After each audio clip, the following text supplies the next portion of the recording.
Assalamualaikum warahmatullahi wabarakatuh.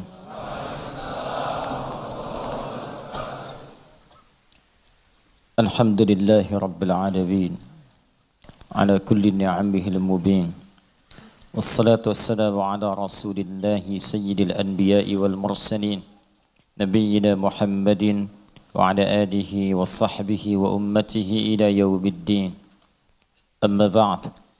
Fa ya ibadallah, أوصي نفسي وإياكم بتقوى الله فقد فاز المتقون فلا تموتن إلا وأنتم مسلمون.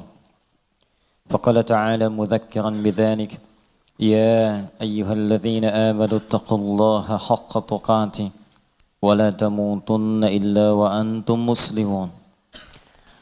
Alhamdulillah, saudara-saudariku, kita kembali dipertemukan oleh Allah Subhanahu wa taala untuk mendalami sebagian dari tuntunan syariat dinul Islam. Semoga Allah meridai apa yang telah kita ikhtiarkan sampai dengan maghrib ini. Alhamdulillah, kita masih diberikan nikmat iman, Islam, dan beribadah sampai dengan saat ini. Semoga ibadah kita seluruhnya diterima oleh Allah Subhanahu wa taala. Dan seperti biasa kita mendoakan saudara-saudari kita, baik yang dekat ataupun yang jauh dengan kita dan belum beriman sampai detik ini kehadirat Allah Subhanahu wa taala. Semoga sebelum ia wafat ia mampu bersyahadat dan beriman kepada Allah Subhanahu wa taala serta berkumpul bersama kita di akhirat kelak bersama Rasulullah sallallahu alaihi wasallam insyaallah. Semoga para pelaku maksiat tepat di detik ini diberikan hidayah oleh Allah untuk bertobat, sehingga dengan bertobat itu mudah-mudahan seluruh tubuhnya bisa berubah mengerjakan amal saleh dan dipertanggungjawabkan dengan ringan saat hisab di hadapan Allah Subhanahu wa taala. Mari kita lanjutkan kajian kita di kesempatan ini masih dalam pembahasan surah Al-Fatihah pada ayat yang kedua, Alhamdulillahi Rabbil Alamin. Sebelum sampai pada pemaknaan ayat ini, kita akan coba ingatkan kembali korelasi dengan ayat sebelumnya dan penamaan dengan surah Al-Fatihah. Seperti diketahui bahwa Al-Fatihah disebut dengan demikian mencakup beberapa makna yang sangat luas dan memiliki sifat yang istimewa. Al-Fatihah bisa berarti pembuka bila terkait dengan ayat-ayat Allah Subhanahu wa taala, maka ia dipahami sebagai pembuka dari firman Allah yang diturunkan pada Nabi Muhammad sallallahu alaihi wasallam sebagai mukjizat sekaligus wahyu yang menandai kerasulan Nabi Muhammad sallallahu alaihi wasallam. Jika dikaitkan pula dengan mushaf, yaitu susunannya yang kemudian kita bacakan sampai saat ini, tertulis di antara dua jilid berisi firman Allah Subhanahu wa taala saat dibacakan, maka Al-Fatihah disebut demikian karena ia membuka surah pertama dalam mushaf. Dimulai dengan surah ini, dibuka dengan untayan-untayan di ayat ini, dan hingga diakhiri sampai dengan ke surah An-Nas. Namun demikian, Al-Fatihah alnya juga memiliki makna istighraq, sesuatu yang luas jangkauannya, menyeluruh sifat keistimewaannya. Disebut demikian seakan memberikan kesan dan pesan kepada kita bahwa al di sini menunjukkan sesuatu yang luas terkait dengan semua jenis kebaikan. Fatihah artinya pembuka, taknya sifat. Jadi kalau ingin dibukakan sifat-sifat kebaikan kepada kita di semua aspek kehidupan, baik dalam fisik kita yang sehat, baik dalam rizki kita, baik dalam kemuliaan hidup kita, baik dalam segala aktivitas yang kita lalui dari ujung kepala sampai ujung kaki, maka pelajarilah seluruh isi Al-Fatihah ini. Maka Anda akan mendapatkan bimbingan dan mendapatkan kemuliaan dari Allah Subhanahu wa taala yang akan membuka semua sifat-sifat kebaikan dalam hidup kita. Karena itulah surah Al-Fatihah juga disebut dengan surah Asy-Syafi yang memberikan nilai-nilai kemuliaan kebaikan, pembuka pintu kesehatan bagi orang-orang yang diuji dengan penyakit. Asy-Syafi, Al-Kafi, sesuatu yang dicukupkan dengannya, yang menjangkau semua hal kebutuhan yang kita perlukan dalam kehidupan di dunia. Jadi kalau kita amalkan isinya, semua hal yang baik-baik dalam kehidupan kita di dunia sampai ke akhirat akan dibukakan oleh Allah Subhanahu wa taala. Apa yang Anda butuhkan? Apa yang Anda perlukan? Apakah kemudahan dalam beraktivitas? Apakah kemudahan dalam rizki? Amalkan isinya, maka kita akan dimudahkan dan diistimewakan oleh Allah Subhanahu wa taala. Demikian dengan nama-nama yang lainnya sampai diberikan nama 14 kurang lebih untuk menunjukkan luasnya jangkauan kemuliaan dan sifat-sifat kebaikan yang dimiliki oleh surah ini. Lalu pertanyaannya, bagaimana kemudian mendapatkan hal yang dimaksudkan tadi? Kalau sakit, cepat sembuhnya. Orang dulu dibacakan sekali Al-Fatihah, dengan izin Allah langsung sembuh. Kalau kita ada kesulitan rezeki, cepat didatangkannya. Orang dulu kemudian mengamalkan surah Al-Fatihah, maka bahkan ada orang yang belum minta, sudah langsung disediakan oleh Allah Subhanahu wa taala. Demikian dengan aspek-aspek yang lainnya. Karena itu penting bagi kita untuk mengetahui isi surah ini, kemudian mengamalkan kandungannya, tidak sekedar membacakannya, tapi tidak mengetahui isinya, tidak paham kemudian kandungannya, sehingga saat kita mengamalkan isinya, kita tidak disertai dengan pemahaman yang baik dan tidak merasakan bagaimana kemuliaan surah yang dimaksudkan. Yang paling berbahaya, dibaca iya tiap hari, tapi nggak diamalkan isinya, itu persoalannya. Berbahayanya bukan berbahaya dalam persoalan gak dapat pahala, bukan. Sayang saja dibacakan tiap hari 17 kali, tapi tidak mendapatkan isinya. Kayak orang bekerja tapi gak dapat gaji. Kerja tiap hari tapi akhir bulan gak gajian gitu. Ya, Allah perintahkan kita untuk membacakannya 17 kali dalam sehari. Dan menjanjikan pada kita semua jenis kemudahan dan kebaikan dalam hidup.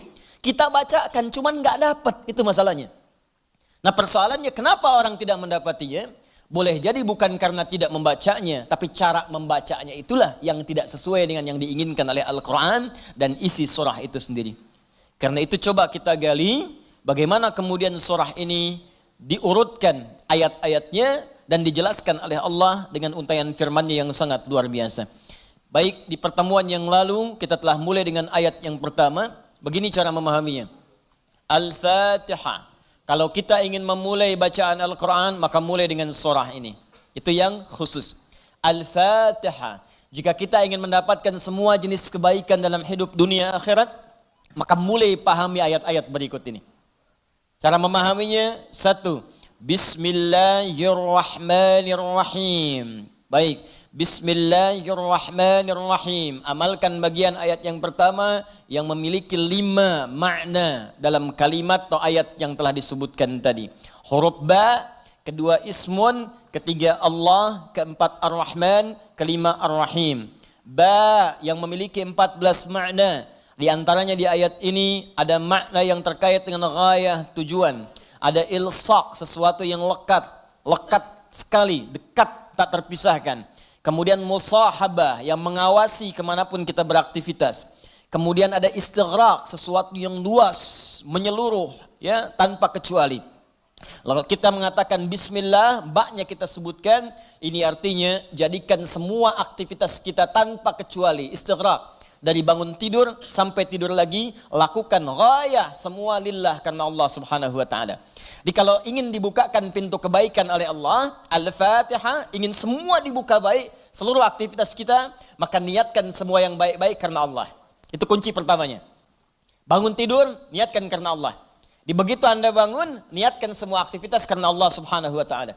Karena itu saat kita bangun tidur, semua ditujukan karena Allah. Alhamdulillahilladzi ahyana ba'dama amatana wa ilaihin nusyur. Jadi kalimat pertama dengan akhir itu karena Allah. Alhamdulillah, terima kasih ya Allah, saya diberikan kesempatan hidup lagi saat ini. Padahal engkau bisa wafatkan aku dalam tidur tadi.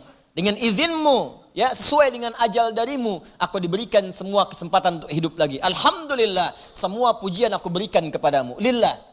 Di ujungnya, wa ilaihin nusyur. Maka sekarang aku akan beraktivitas mencari bekal sebagai persiapan pulang kepadamu. Wa ilaihi, untuk Allah Subhanahu wa ta'ala. Makanya kalau Anda mengucapkan doa ini saat bangun tidur, kita sudah berjanji. Semua aktivitas di hari itu kita akan tujukan karena Allah saja.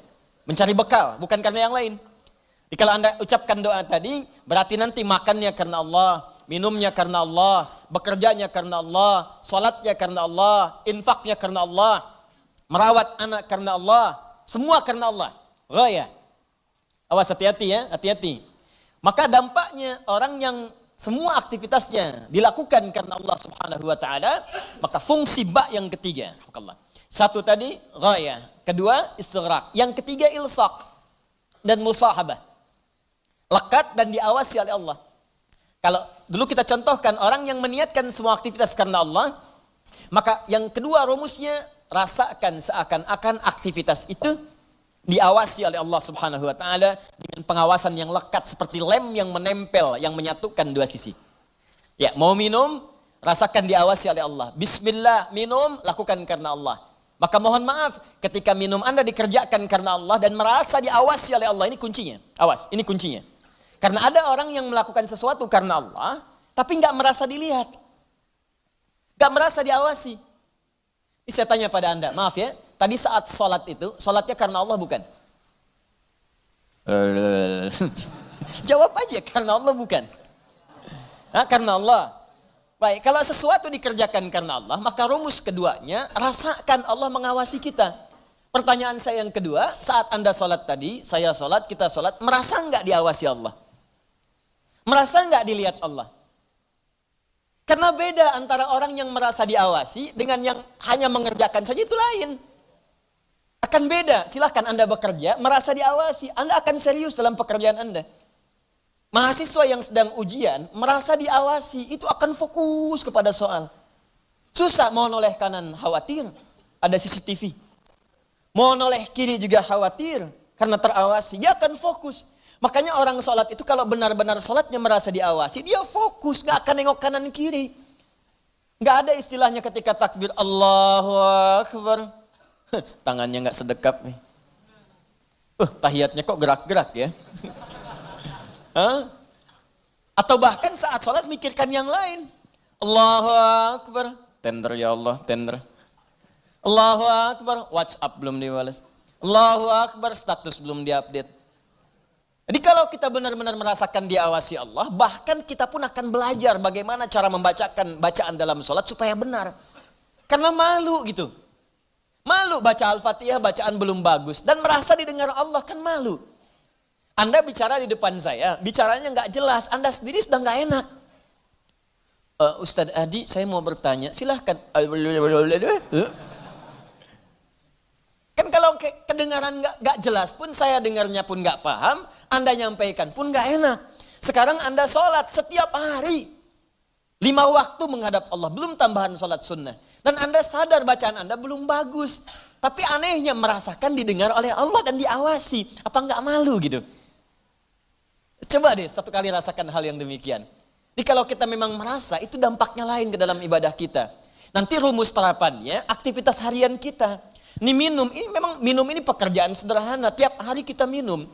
Cuman ada beda ketika minum kita itu merasa dilihat Allah. Maka saya katakan di pertemuan lalu, mustahil Anda akan menyentuh minuman yang tidak disukai oleh Allah. Mustahil. Jangankan menyentuh yang dilarang Allah, mau minum pakai tangan kiri pun rasanya nggak enak. Pasti Anda akan pindahkan itu kepada yang lebih baik. Paham sampai sini ya? Ya sama dengan proses begini, mencari nafkah, bekerja, dari di jalan, dari baca, berpakaian. Kalau semua dikerjakan karena Allah, demi Allah saya katakan, mustahil dalam pekerjaan bisa mudah menyentuh yang diharamkan oleh Allah. Gak mungkin. Gak mungkin mau terima proyek yang haram, itu mustahil. Mustahil ikutan tender yang haram, mustahil. Mustahil menjerumuskan diri pada yang tidak disukai oleh Allah. Karena merasa dilihat Allah. Dan merasa diawasi, jadi mustahil. Dusta itu mustahil. Bohong itu mustahil, korupsi mustahil, nyogok gak mungkin. Bukan karena perkara takut orang lihat, karena Allah mengawasi kita. Makanya dulu, sahabat tuh ketika diajarkan seperti itu, bahkan anak-anak kecil, jangankan yang tinggal di kota, di ujung yang paling dalam di padang Sahara, yang sulit ada orang setiap waktu, yang kalau lewat cuman kambing gurun dengan unta, Anda bayangkan.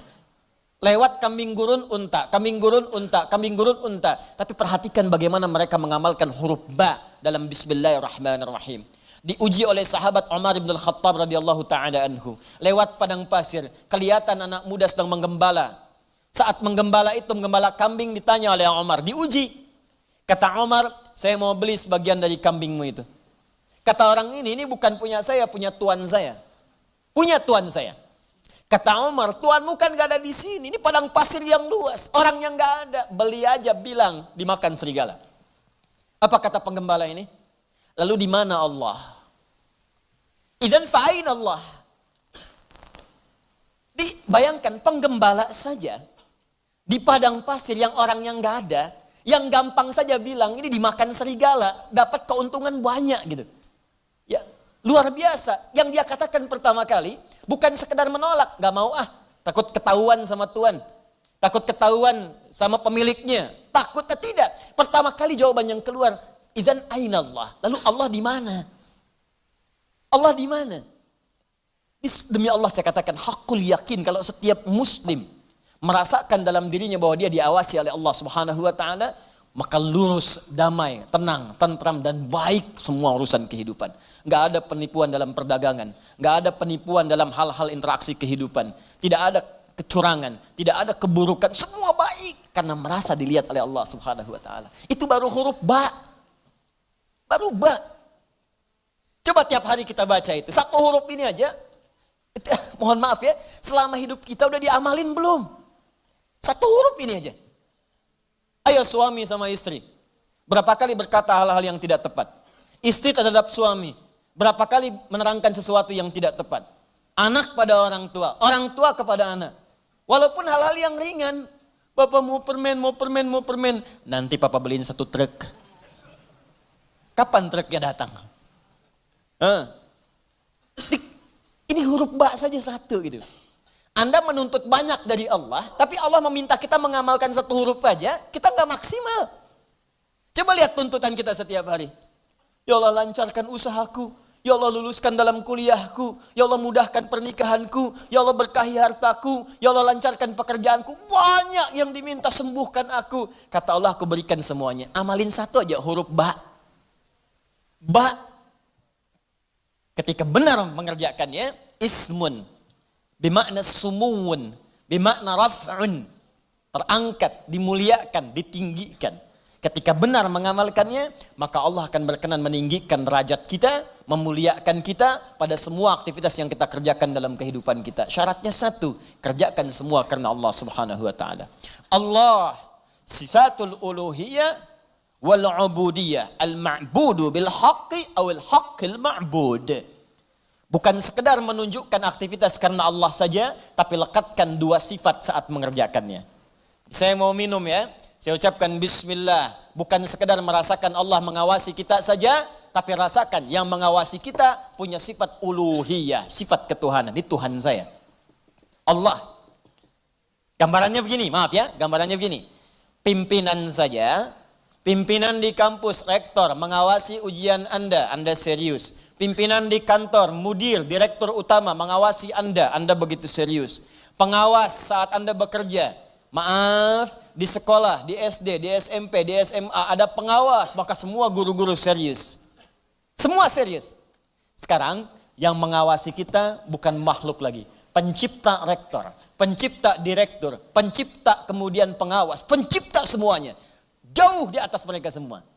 Maka orang-orang yang merasakan langsung Allah, Tuhan yang mengawasi saya, maka setidaknya keseriusan itu lebih bertambah daripada sebelumnya. Itu poinnya. Dirasakan saat Anda mengerjakan sesuatu, langsung Allah yang mengawasi saya nih, bukan yang lain. Di saat bekerja rasakan Allah yang mengawasi saya.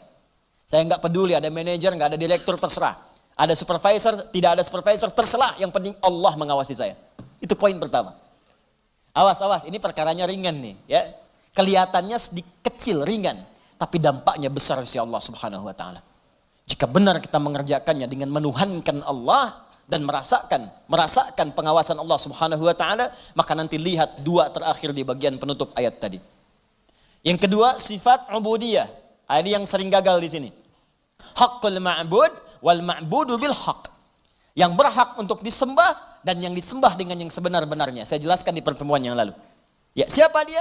Allah. Sifat dari nama Allah yang kedua adalah sifat yang menjadikan semua aktivitas kita niatkan sebagai ibadah karena Allah yang dipertuhankan tadi. Jadi kalau mau minum, bukan sekedar minum. Niatkan karena Allah sebagai ibadah. Kalau mau makan, niatkan karena Allah sebagai ibadah. Mau berpakaian, niatkan karena Allah sebagai ibadah. Makanya orang-orang yang berpakaian yang niatnya ibadah, gak akan cari pakaian yang ngebuka aurat. Katanya karena Allah, tapi pakaiannya aurat terbuka. Coba akhwat deh yang di bawah. Bu, ya. Coba deh ibu lihat. Bismillahirrahmanirrahim. Pakainya memang bismillah, tapi rambutnya tersingkap. Jilbabnya nggak dikenakan gitu. Lalu di mana Allah pada saat mengucapkan bismillah itu? Kok bisa ke masjid pakai mukena ditutup, keluar dari situ pakai rok lagi? Ustadz lihat, tidak. Cuman ya gimana gitu. Ya. Kebayang nggak? Pernah menemukan yang seperti itu? Tuh. Ya kok bisa gitu kan, di luar pakai rok, begitu masuk masjid kemudian ditutup semuanya. Kenapa Pak? Ibu kenapa ditutup? Mau sholat Pak. Terus kalau sholat ditutup, iya kenapa? Kan menghadap Allah. Lalu Allah itu cuma ada di masjid. Allah cuma ada di musola. Idan fa'in Allah. Sholat itu kan melatih kita untuk merasa dekat dengan Allah. Makanya disebut sholat. Coba lihat sini. Fokus, kelihatan nggak? Enggak. Nih, sholat. As-salah. Begini. Lihat baik-baik ya, fokus. Dikit saya terangkan agak panjang. Ini asal katanya, kalau kita gali ke dasar-dasar yang paling awalnya, ini nanti dari kata silatun, as-silah. Kata kerjanya dari wasala, yasilu, silatan, wasalatan. Sesuatu yang tersambung erat, sulit dipisahkan. Silah, sesuatu yang tersambung erat, sulit dipisahkan. Pernah dengar kata ini? Silaturahim? Ya, kami kumpul-kumpul saat ini untuk mengeratkan silaturahim. Silah itu sudah erat. Ya, silaturahim hubungan kasih sayang yang erat. Saking eratnya, jangankan saat kumpul, saat bubar pun masih tersambung hubungan itu. Di mana cirinya? Maaf, kesuksesan silaturahim itu bukan saat kumpul saling sapa, bukan. Kalau kumpul menyapa, wajar orangnya ada. Kalau kumpul tertawa, wajar orangnya pun ada.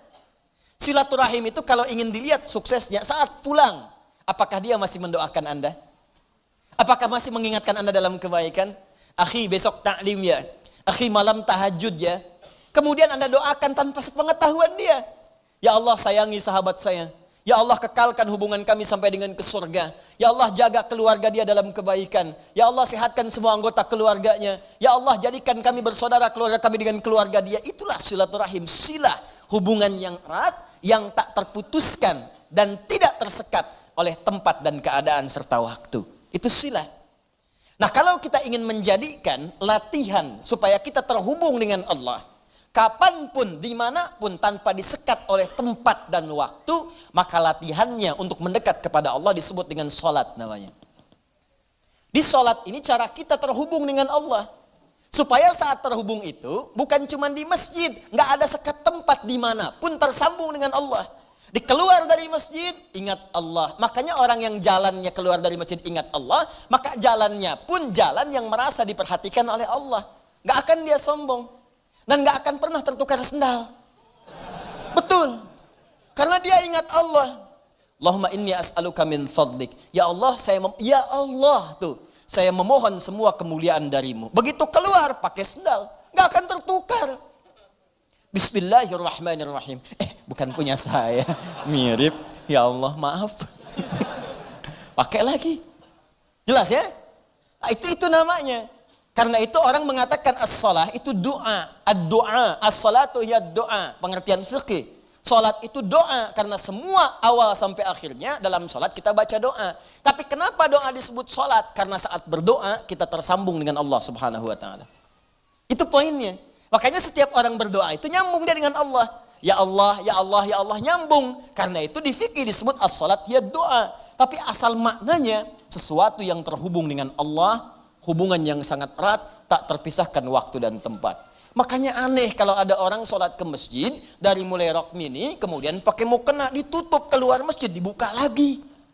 Itu artinya nggak nyambung. Nggak nyambung. Nggak nyambung. Sama dengan ikhwan. Ke masjid antum ini, nyembah Allah, fokus, khusyuk. Keluar dari masjid, maksiat lagi. Nggak nyambung. Nggak nyambung. Ada yang salah itu. Jadi aneh kan, menuntut banyak kepada Allah, tapi hak-hak Allah nggak dipenuhi. Dan jangan sekat ibadah itu dalam konteks ritual saja. Bukan sekedar sholat, bukan. Sholat itu latihan. Bukan sekedar baca Al-Quran. Karena ibadah yang baik itu akan meluaskan aura ibadahnya di luar konteks dalam penilaian yang ritual itu. Di selesai ritual, keluar, masih ingat Allah. Coba buka Quran surah keempat, ayat 103.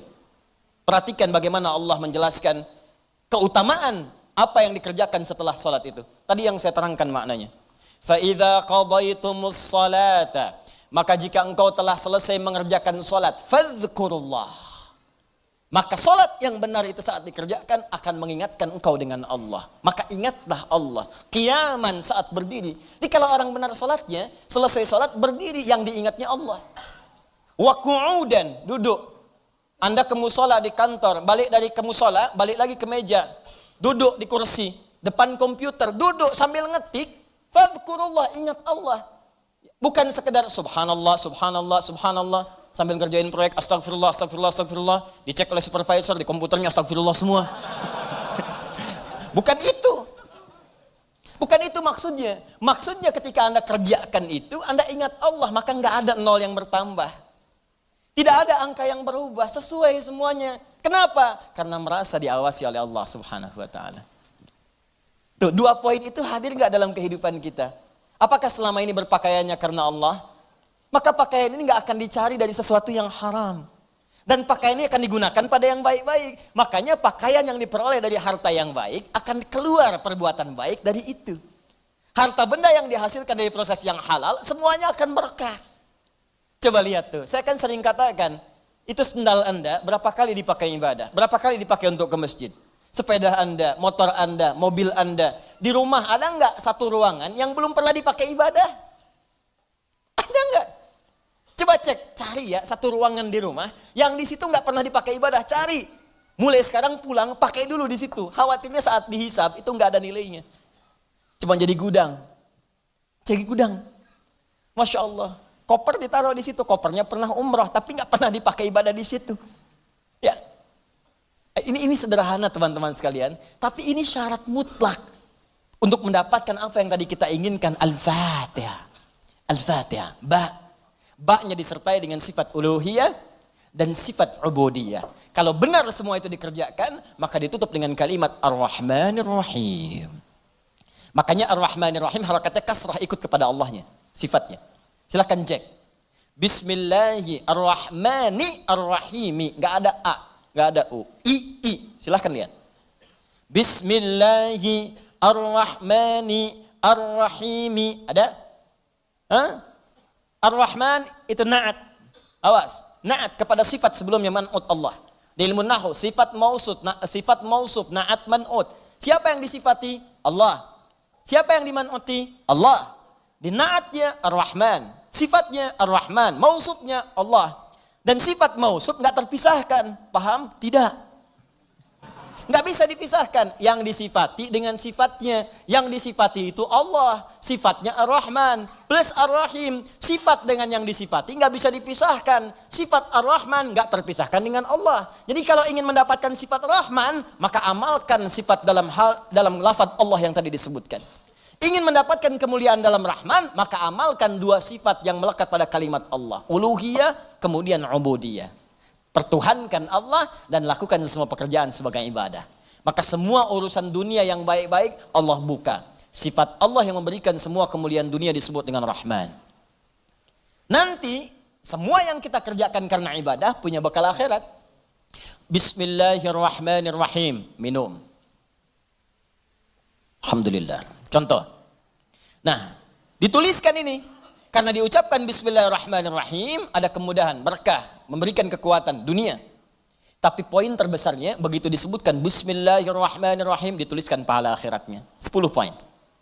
Maka saat pulang ke akhirat nanti, dibukalah semua hasil pekerjaan dunia kita yang jadi ibadah. Sifat Allah yang memberikan kepada kita balasan dari akhir pahala tadi, disebut dengan Rahim namanya.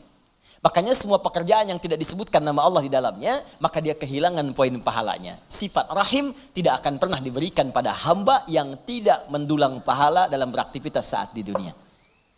Jelas sampai sini? Nah, karena itu tolong jangan sampai dunianya banyak, akhiratnya nestapa nanti. Jangan sampai dunianya kaya, akhiratnya fakir. Coba saya tanya deh di sini. Pilih mana?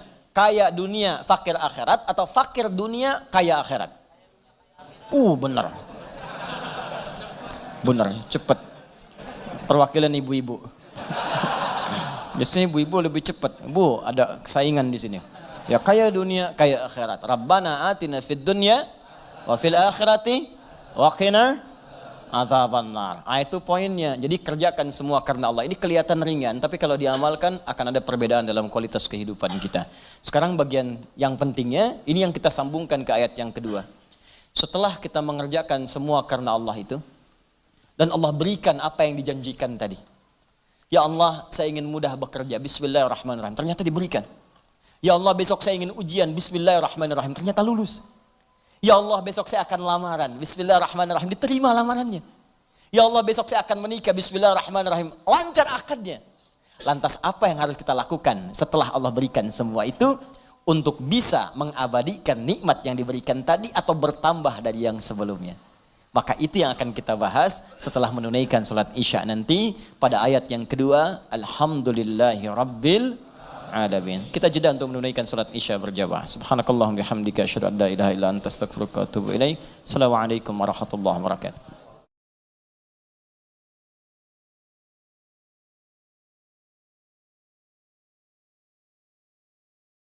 Assalamualaikum warahmatullahi wabarakatuh.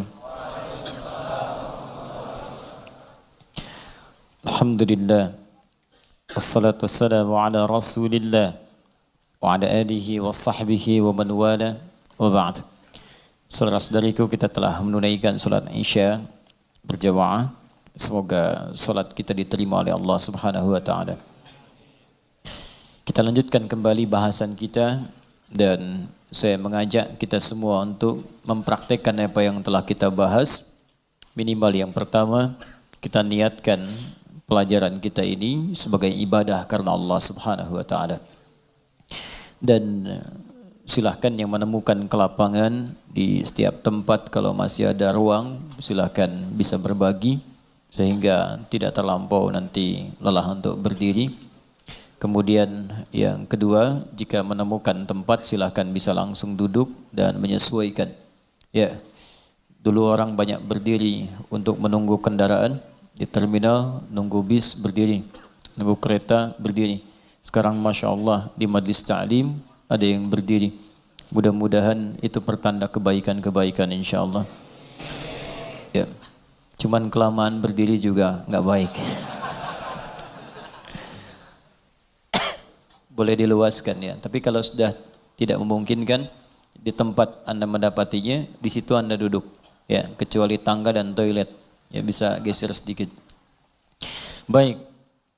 Orang yang menjadikan aktivitasnya semua karena Allah, ditujukan karena Allah, maka dalam mengerjakannya dia akan menerapkan dua sifat yang melekat pada nama Allah Subhanahu wa taala. Pertama adalah sifat uluhiyahnya. Rasakan saat mengerjakan itu diawasi oleh Allah Subhanahu wa taala sebagai Tuhan yang menciptakan kita dan akan yang menanyai kita di hari kiamat saat kita kembali kepadanya. Yang kedua, sifat ubudiyah kita kepada Allah. Jadikan pekerjaan kita itu sebagai ibadah karena Allah Subhanahu wa taala. Bukan sekedar salatnya, bukan sekedar puasa dan bacaan Al-Qur'annya, tapi semua aktivitas yang kita kerjakan dari bangun tidur sampai kita tidur kembali.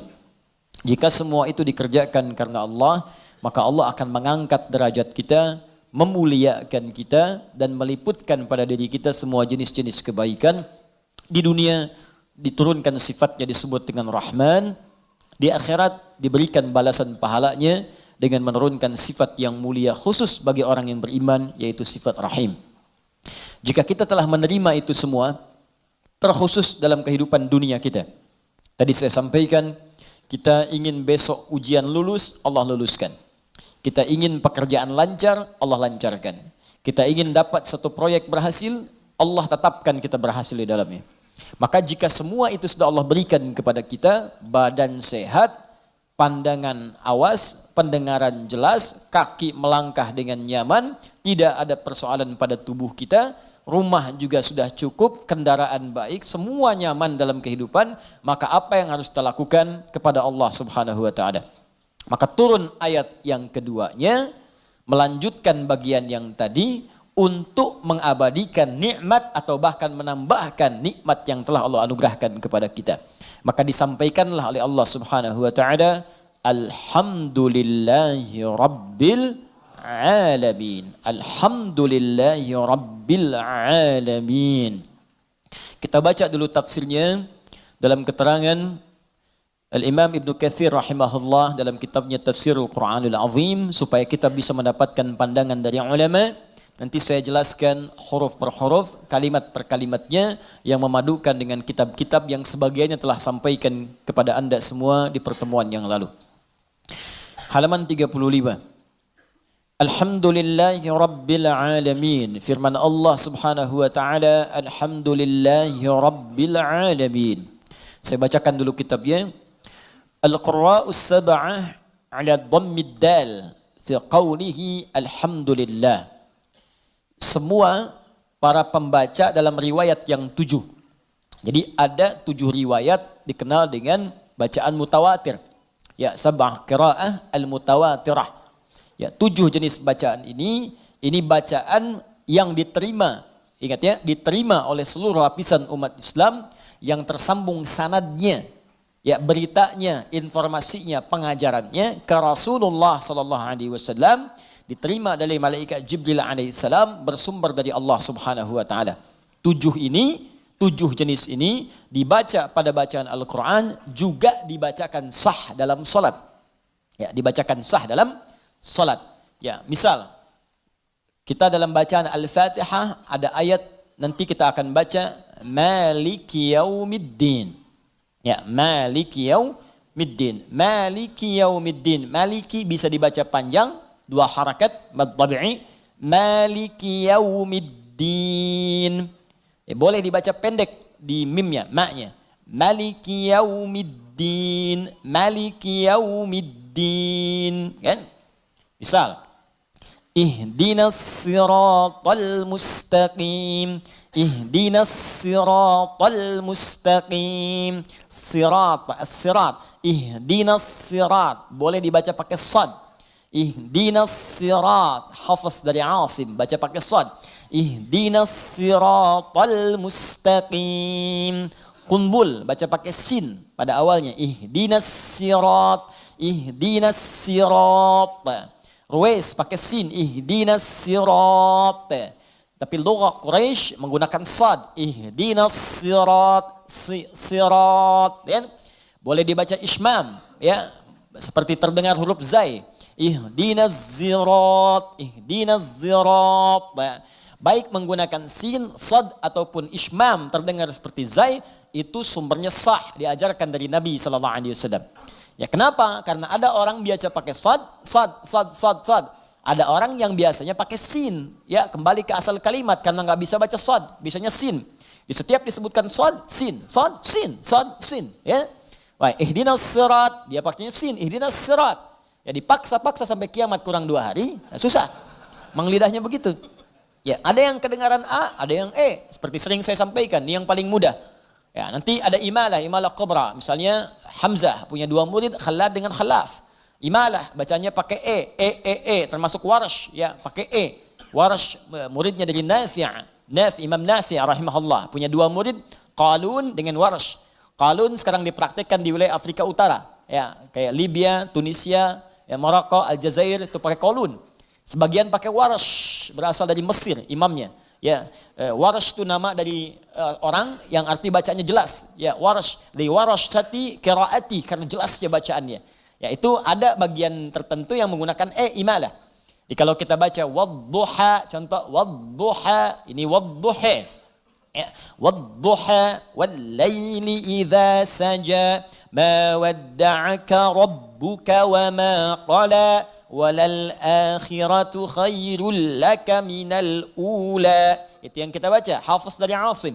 Ya, jadi kalau kita baca dengan menggunakan imalah, wadduha wal laili idza saja ma wadda'aka rabbuka wa ma qala walal akhiratu khairul laka minal ula. A jadi ya, A jadi itu logah. Ya, biasa. Ada riwayatnya mutawatirah sampai Nabi SAW. Apakah maknanya berubah? Tidak. Karena ada penduduk tertentu di wilayah-wilayah Arab itu yang kalau dibacakan A, dia bilangnya. Lahjah itu. Karena saja penggunaan kesehariannya menggunakan Ya, kaifa halu, kaifa halik. Ya, ana, ani, anta, ente. Madrasah, madrasah. Ya, mungkin Betawi dari situ belajarnya. Ya. Fudus aneh ente. Itu dari sana. Sekarang bagian Syria, Palestina sebelah sana, Irak, Mosul sana itu pakai imalah banyak. Karena itu riwayatnya menggunakan Ya, karena mereka terbiasa dengan itu. Jadi kalau dipaksa-paksa pakai A pun susah. Ya, itu biasa normal dalam tipologi kita pun. Kalau kita kemudian lihat wilayah kita, ya coba teman-teman bisa lihat wilayah di Indonesia dari sisi antropologisnya, dari sisi geologisnya, geografisnya, lihat. Ya, itu akan memengaruhi di mana kita tinggal, maka alam akan membentuk cara kita berbicara. Orang dekat dengan pantai suaranya cenderung keras. Ya, cenderung keras karena bersaing dengan ombak. Oh, apa kabar? Baik, gitu kan. Ngobrol cuma 2 meter, kedengar 500 meter ke sana. Ya, orang di hutan, ya kadang-kadang kencang juga suaranya. Makanya jangan heran kalau ketemu orang-orang dari pantai datang kemudian ke tempat Anda. Itu biasa kencang, nggak apa-apa. Nggak apa-apa, itu memang biasanya. Nanti lama-lama dia akan menyesuaikan. Ya beda, di Sunda saja lain. Anda ke Banten, ke Cianjur, Sukabumi bahasanya beda. Ya, Cirebon dengan Serang itu akan lain. Sundanya akan berbeda. Ya, Mangga, Wilujeng Sumping, Sukabumi, Cianjur. Ya, ketemu ke Banten akan lain lagi. Ya, datang enaon. Misalkan, makanya penjajah itu ke Banten nggak betah dia, baru datang udah pulang. Naon sia ka dieu kadek koing. Udah pulang dia, pergi. Nggak akan bertahan. Ya beda kalau ke daerah-daerah lain akan agak beda gitu kan. Nah, jadi itu biasa. Nah, A dengan juga ditemukan. Misal saudara kita yang di Medan ke nya itu kan fasih, terlihat jelas. Ya jelas sekali. Sepeda, sepeda. Ya. Ayo kita main ke Bandung. Bandung, nanti kamu berhenti di terminal Cicaheum. Cicaheum. Ya, itu biasa. Tapi kan sepeda dengan sepeda barangnya sama. Ya kan? Beli sepeda.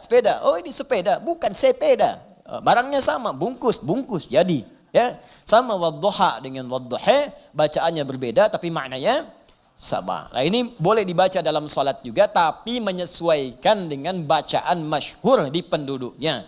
Jangan karena ingin menunjukkan saya baru tahu qiraat, saya hafal qiraat sab'ah dibaca depan orang yang enggak biasa, itu cari masalah. Cari masalah, datang ke Bekasi, pulang dari Mekah saya belajar. Saya udah hafal nih warash, Masya Allah, praktek di Bekasi. Wadduha. Ketawa orang belakang. Anda dibilang salah ini imam bid'ah kadang keluar. Ya. Paham ya? Baik. Jadi al-qira'us sab'a 'ala dhammid dal. Bacaan di qira'ah sab'ah semua para pembacanya itu mendhammahkan huruf dal di alhamdu. Ya, alhamdu. Ya, saya hapus dulu ya. Bismillah. Hapus dengan menggunakan bismillah. Allahumma shalli ala Muhammad. Udah 5 tahun kajian di sini nih. Datang, angin, nulis, ngapus. Luar biasa. Jamaah datang ngelihat masuk surga enak benar. Hai Allah. Tulis dulu ya. Ya kita ganti pakai tulis.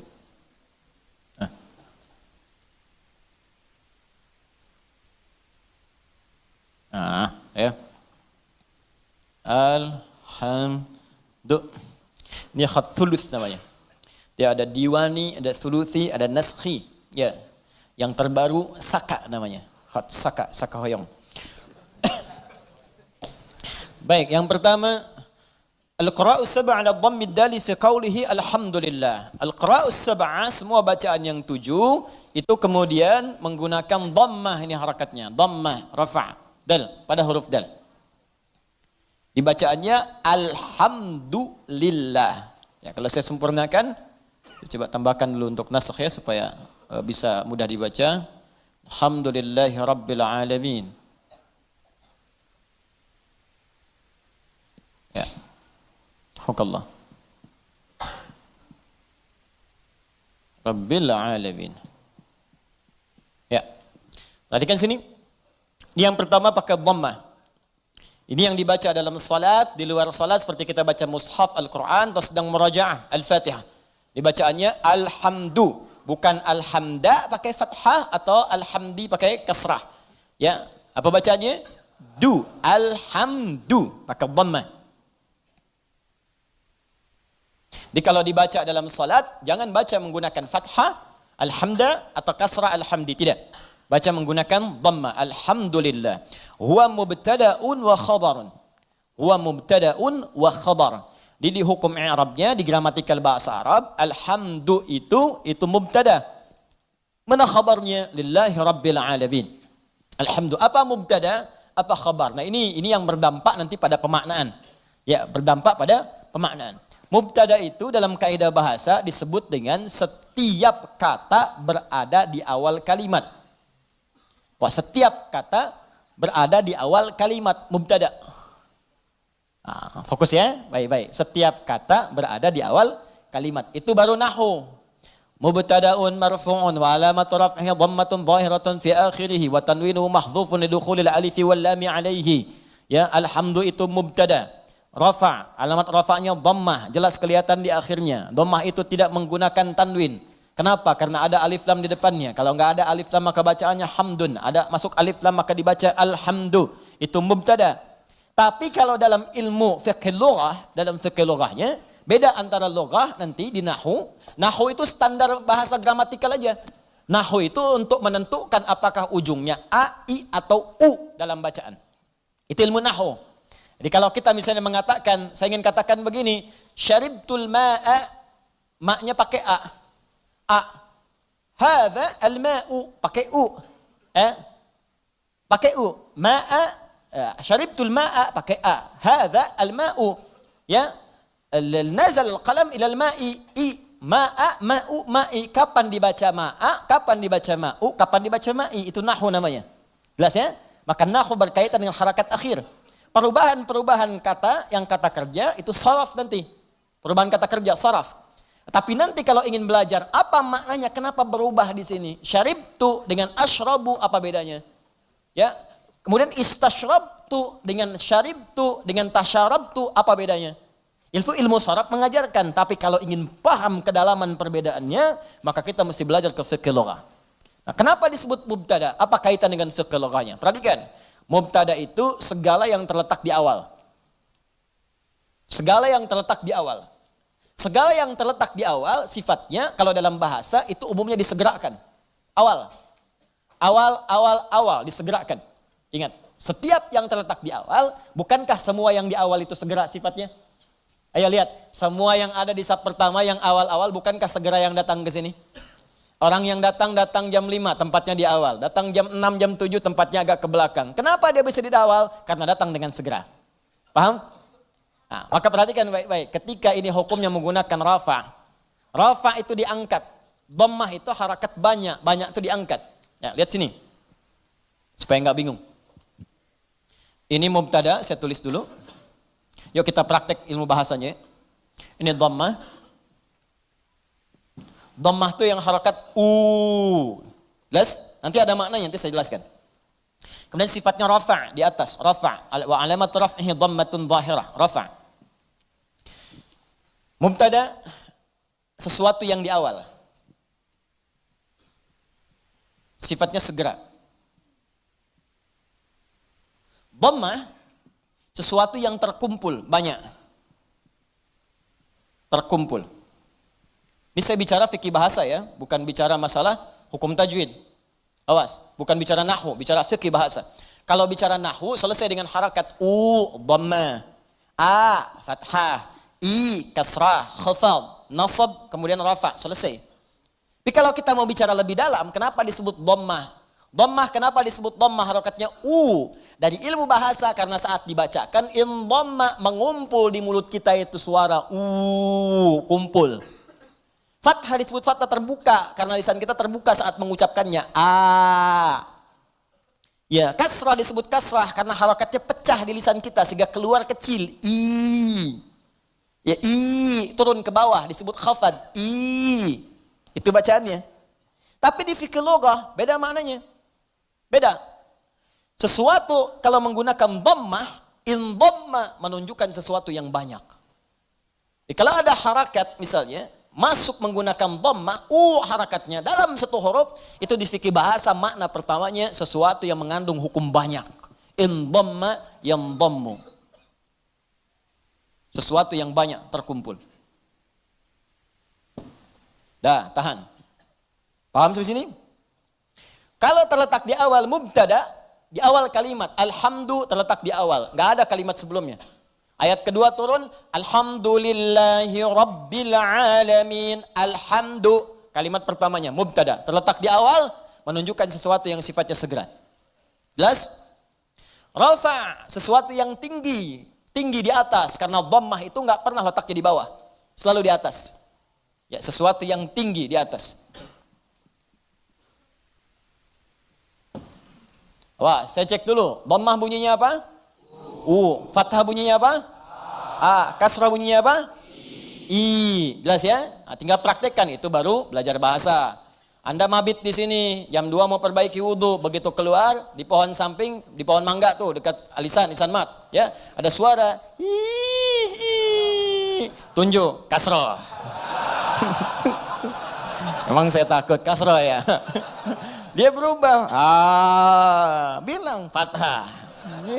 Terakhir, dhammah, bis itu lari.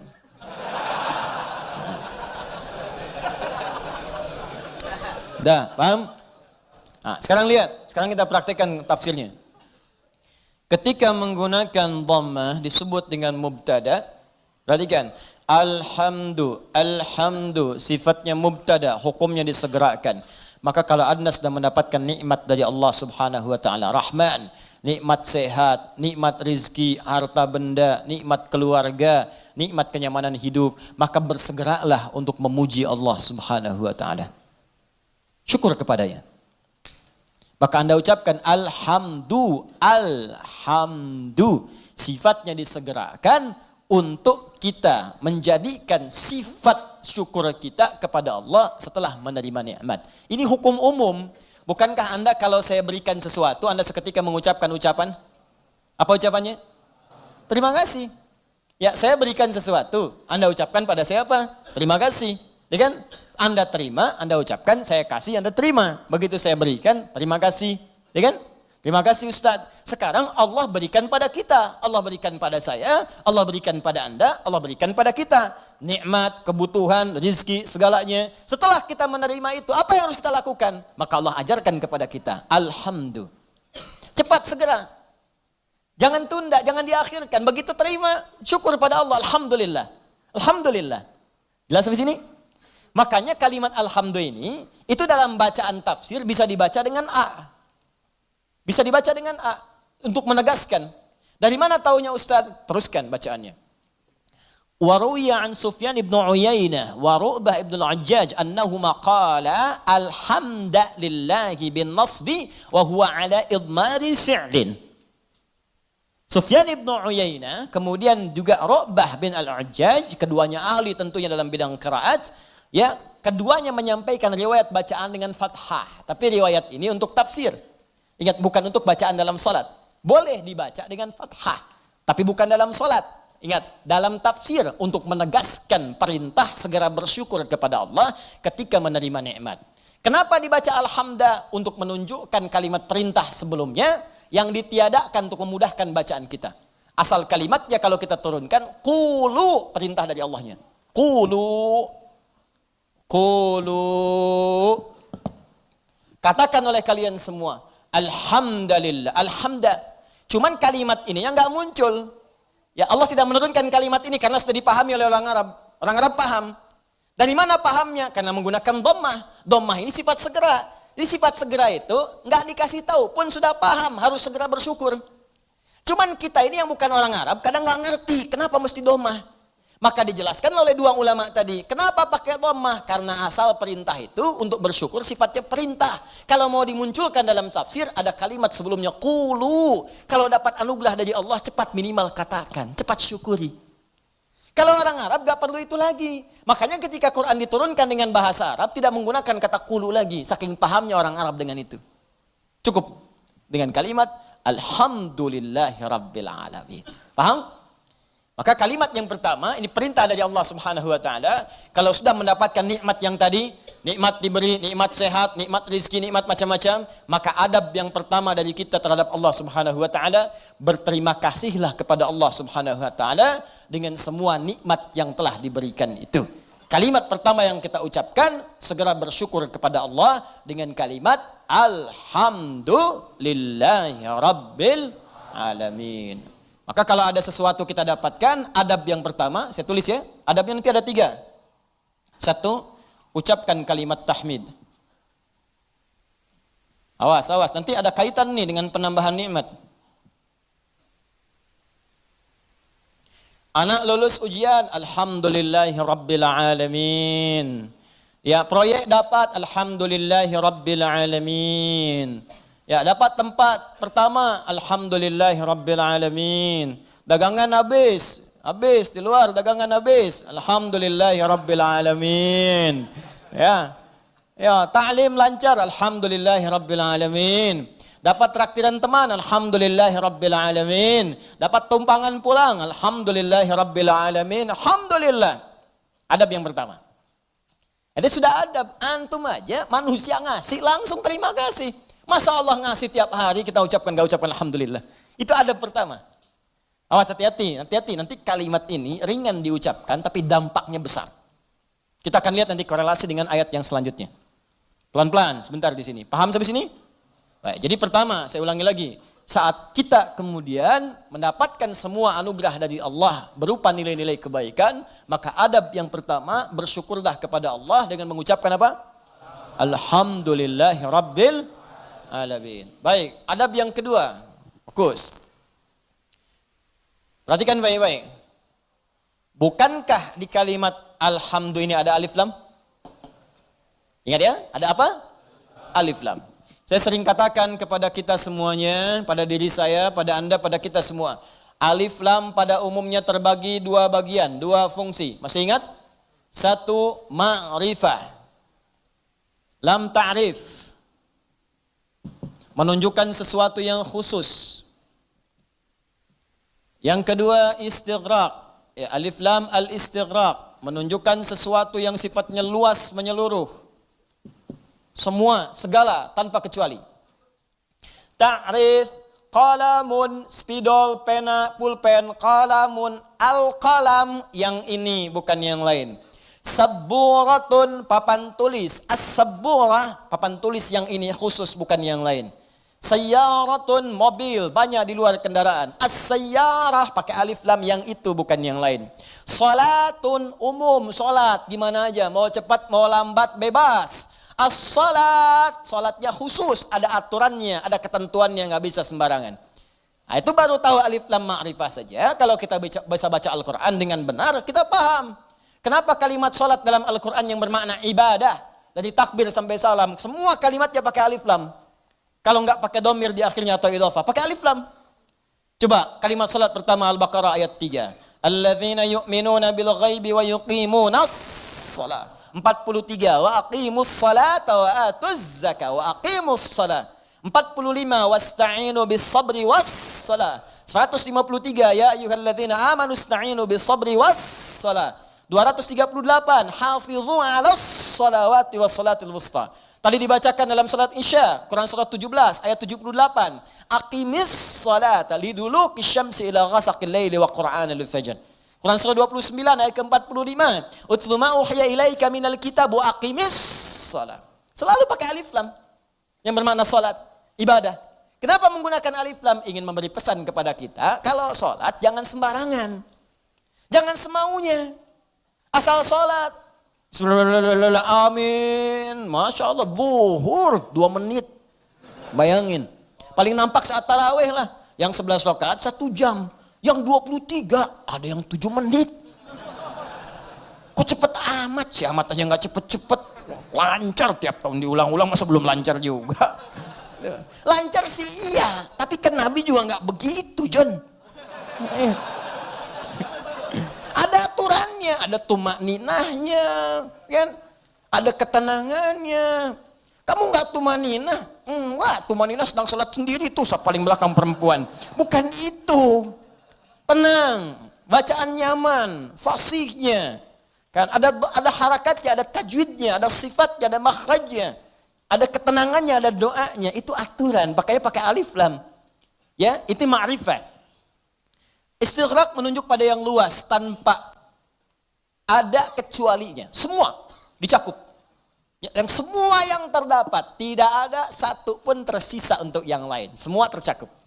Nah, dua-duanya ini kita bisa terapkan dalam hukum kalimat alhamdu. Yang pertama, alhamdu. Kalau Anda ingin mengucapkan terima kasih, syukur kepada Allah Subhanahu wa taala, maka khususkan semua syukur itu hanya milik Allah saja. Jangan mengambil bagian darinya. Ini kalau sudah merasakan semua karena Allah, ini kan yang ngasih Anda selamat Allah. Yang ngasih anak Anda lulus bisa hafal Quran itu Allah. Yang bisa menjadikan Anda sukses dalam pekerjaan Allah. Kalau nggak berkehendak nggak bisa. Anda kerja sampai bertahun-tahun, sampai banting tulang, banting kepala, banting kaki, banting apapun. Semua dibanting. Kalau Allah nggak berkehendak nggak akan jadi. Dan kita sadar karena Allah. Maka dari itu ketika kita mendapatkan adab pertamanya, bersyukur terima kasih pada Allah. Khususkan pada Allah. Jangan ngambil bagian dari situ. Karena kita meyakini apa yang kita dapatkan semua sumbernya dari Allah. Paham? Nah, makanya jangan melibatkan diri kita, ini adab keduanya. Jangan melibatkan diri kita saat kita ingin bersyukur dan mengucapkan terima kasih kepada Allah atas nikmat yang diterima. Contoh, Bu, ya. Ya karena ibu kan gak langsung di sini, ibu ada di bawah. Dan bisa teman-teman yang bergabung, ini kami khusus ruang atas untuk ikhwan, laki-laki. Ya, jangan ada yang pakai cadar di sini, ingat. Awas, begitu dibuka kumisan, tidak. Ini untuk ikhwan. Ya, bawah akhwat, ada bagian khusus. Coba deh ibu atau antum ikhwan ya, sering kemudian mengantar anak, ujiannya bagus, hafal Al-Quran, bagus. Pernah sering ada yang berucap begini, Masya Allah ukhti, luar biasa ya anaknya bisa hafal Quran. Ya Allah akhi, Masya Allah luar biasa, nilai antum sempurna. Akhi Masya Allah pekerjaan antum luar biasa bagus, beda dengan yang lain-lain sebelumnya. Pernah ada orang kadang memuji seperti itu? Nah saat muncul kalimat itu sadari. Ini titipan dari Allah. Barangkali ada yang belum kita syukuri. Kita belum sempat terima kasih nih sama Allah nih. Atau diuji, sadar nggak bahwa itu tuh pemberian Allah. Kalau Allah berkehendak bukan anak kita yang hafal, anak orang lain. Cuma dititipkan pada anak kita untuk menguji apakah kita ini mampu nggak bersyukur kepada Allah. Mampu nggak menyerahkan urusan kita kepada Allah. Sadar nggak bahwa Allah yang kasih. Makanya orang tua yang baik ketika mendapati anaknya hafal Al-Quran misal, juara pertama di sekolahnya. Dipuji oleh orang lain, gurunya bahkan mengatakan, ibu Masya Allah anaknya luar biasa, pintar, cepat pahamnya. Alhamdulillahirrabbilalamin. Ini semua karena Allah Subhanahu wa ta'ala. Adab pertama. Tapi kalau sudah mengucapkan itu, hukum alif lam ma'rifah berlaku. Khususkan hanya pada Allah, kita jangan ngambil bagian dari situ. Kalau ngambil bagiannya, maka berkurang sifat pujiannya. Ibu Masya Allah anaknya luar biasa bu, cepet pahamnya. Hafalan Qurannya sempurna. Yang lain 2 tahun, dia 2 bulan dah hafal. Masya Allah. Alhamdulillahirrabbilalamin. Semua karena Allah Subhanahu wa ta'ala. Ya memang saya juga tiap hari sih ngasih. Saya dampingi, terus malam didoain. Cek tahajud, sujud. Kalau cek mau bisa begitu. Habis tuh. Jelas ya? Nah, jadi jangan ambil bagian dari situ. Jadi kalau sudah al pakai alif lam nggak ada walaupun meskipun walau demikian itu hilang. Ya, ada ikhwan misalnya kadar Allah sakit di rumah sakit. Hari pertama udah lebih baik, ditanya sering lupa nih kalimat begini. Gimana akhi? Alhamdulillah lebih baik ya walaupun udah nggak usah. Ya walaupun sedikit lagi, udah nggak usah pakai walaupun, meskipun walaupun walau demikian, itu udah hilang. Karena udah ada alif lam. Jelas ya? Udah ada alif lam. Ini tuh kayak sederhana beneran deh. Bener, saya serius. Ya, ba satu huruf, cuman maknanya dalam. Alif lam. Ya, alif lam cuman al dibacanya. Tiap hari al itu banyak, tapi yang ini tuh beda dengan yang lain. Anda boleh gunakan al pada yang lain, tapi al melekat pada alhamdu beda. Lain dengan al-pukat, lain dengan al-kalin, lain dengan al-al yang lainnya. Beda. Jadi al di sini khusus. Ketika disebutkan al di sini, lekatkan semuanya karena Allah. Gak usah campuri pakai yang lain-lain. Makanya setan itu sering menggerakkan di hati kita pada sisi nafsu. Supaya itu dikurangi. Jadi nilai pahalanya berkurang. Bukan cuma nilai pahala, nanti saya sebutkan kalimat yang lainnya. Begitu nanti yang ini sempurna, turun nanti pernyataan dari Allah Subhanahu wa taala. Begitu benar, akan datang lagi yang lebih besar dibanding yang sebelumnya. Datang, meningkat lagi, meningkat lagi, meningkat lagi. Ini yang paling dahsyat. Tapi hukum yang kedua ini mesti berlaku. Jadi begitu ada pujian, ada apapun, ucapkan apa? Alhamdulillahi Rabbil Alamin. Tutup bagian diri kita yang ingin maju ke depan. Sudah. Tapi, kenapa tapi Pak? Tapi semua ini dari Allah. Tidak ada peran saya sedikit pun di sini. Jelas sampai sini? Taib. Dan berlaku yang kedua yaitu istighraq pada semua jenis kenikmatan yang kita raih. Ya, awas hati-hati, jangan cuma di satu sisi saja. Awas hati-hati, hati-hati, hati-hati, hati-hati. Lupa kita itu. Dapat yang terasa materi, alhamdulillah. Iya. Alhamdulillah. Dapat proyek, dapat promosi, alhamdulillah. Keturunan, alhamdulillah. Alhamdulillah. Tapi lupa. Bukankah mata ini kadang dirawat oleh Allah untuk tidak sakit? Berapa kali bersyukur dengan nikmat mata ini? Berapa kali bersyukur dengan nikmat telinga yang jelas terdengar? Berapa kali bersyukur dengan nikmat kaki yang bisa melangkah? Anda berharap-harap hebat dapat proyek segala rupa, diuji oleh Allah, sakit kaki aja, nggak bisa berangkat kerja, hilang tuh. Jutaan, ratusan ribu, sekian, sakit, hilang. Cuman kaki aja satu, kena duri aja, ya tak, dah. Telinga nggak berfungsi sedikit, pusing, capek. Mata, kena gangguan, proyek gak bisa kelihatan, susah. Berapa kali kita bersyukur dengan semua nikmat ini? Kadang kita bersyukur dengan segala hal yang kita dambakan dan belum kita pegang, tapi kita lupa dengan semua nikmat yang telah Allah anugerahkan pada kita dan melekat pada jasad kita. Maka dari itu dipaksa kita untuk mengucapkan kalimat ini setiap selesai salat. Supaya ingat banyak nikmat yang telah Allah berikan pada kita, walaupun kita berharap-harap yang lain yang belum tentu kita butuhkan. Kalau bahasa yang lainnya mungkin, ini nikmat dah banyak yang kamu butuhkan, saya berikan. Itu aja belum disyukuri, kamu minta yang lain. Itu aja belum mampu nyukurin, kenapa minta yang lain? Yang belum tentu kita butuh, belum tentu kita perlukan. Makanya setelah kita subhanallah, subhanallah, subhanallah, subhanallah, ba'da salat apa yang diucapkan? Alhamdulillah, alhamdulillah, alhamdulillah, alhamdulillah, alhamdulillah. Supaya sadar telah banyak nikmat yang kita peroleh, yang kadang kita menuntut banyak hal yang belum tentu kita butuhkan, tapi kita telah mendapatkan limpahan rahmat yang telah kita perlukan selama hidup kita. Jelas? Nah, bagian terakhir, adab yang ketiga. Ini adab pertama, ucapkan tahmid. Ya, satu. Adab yang kedua, jangan mengambil bagian. Ya. Atau kita bisa tegaskan dengan kalimat, tujukan khusus kepada Allah. Khusus kepada Allah. Jadi jangan mengambil bagian dari tahmid kita itu. Saya naikkan ke atas sebagai adab kepada Allah. Dalam semua nikmat yang Allah berikan kepada kita, baik terasa ataupun yang belum terasakan. Ya, yang terasa sifatnya ini yang kita dapati dalam kehidupan kita.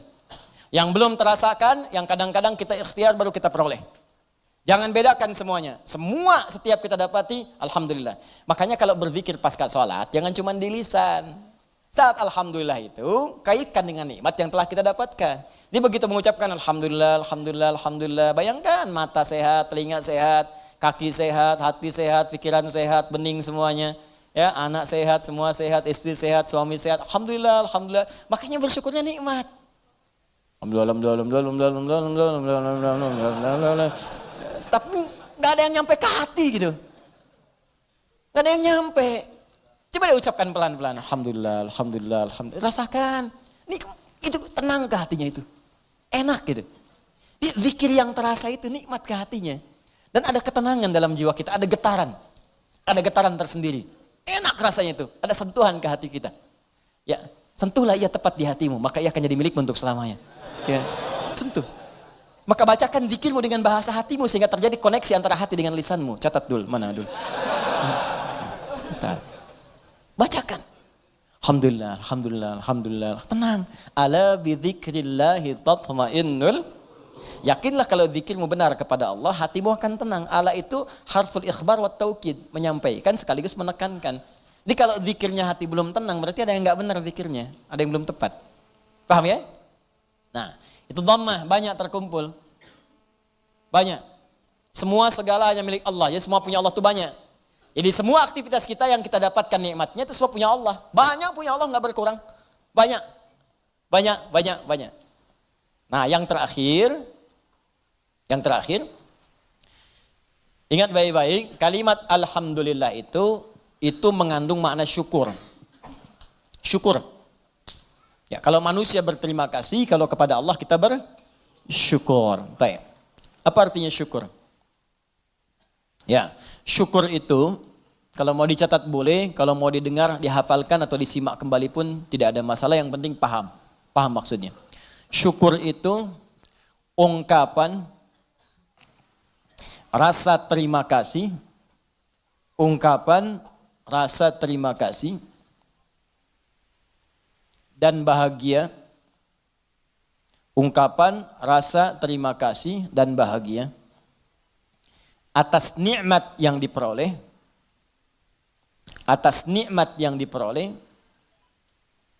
dengan cara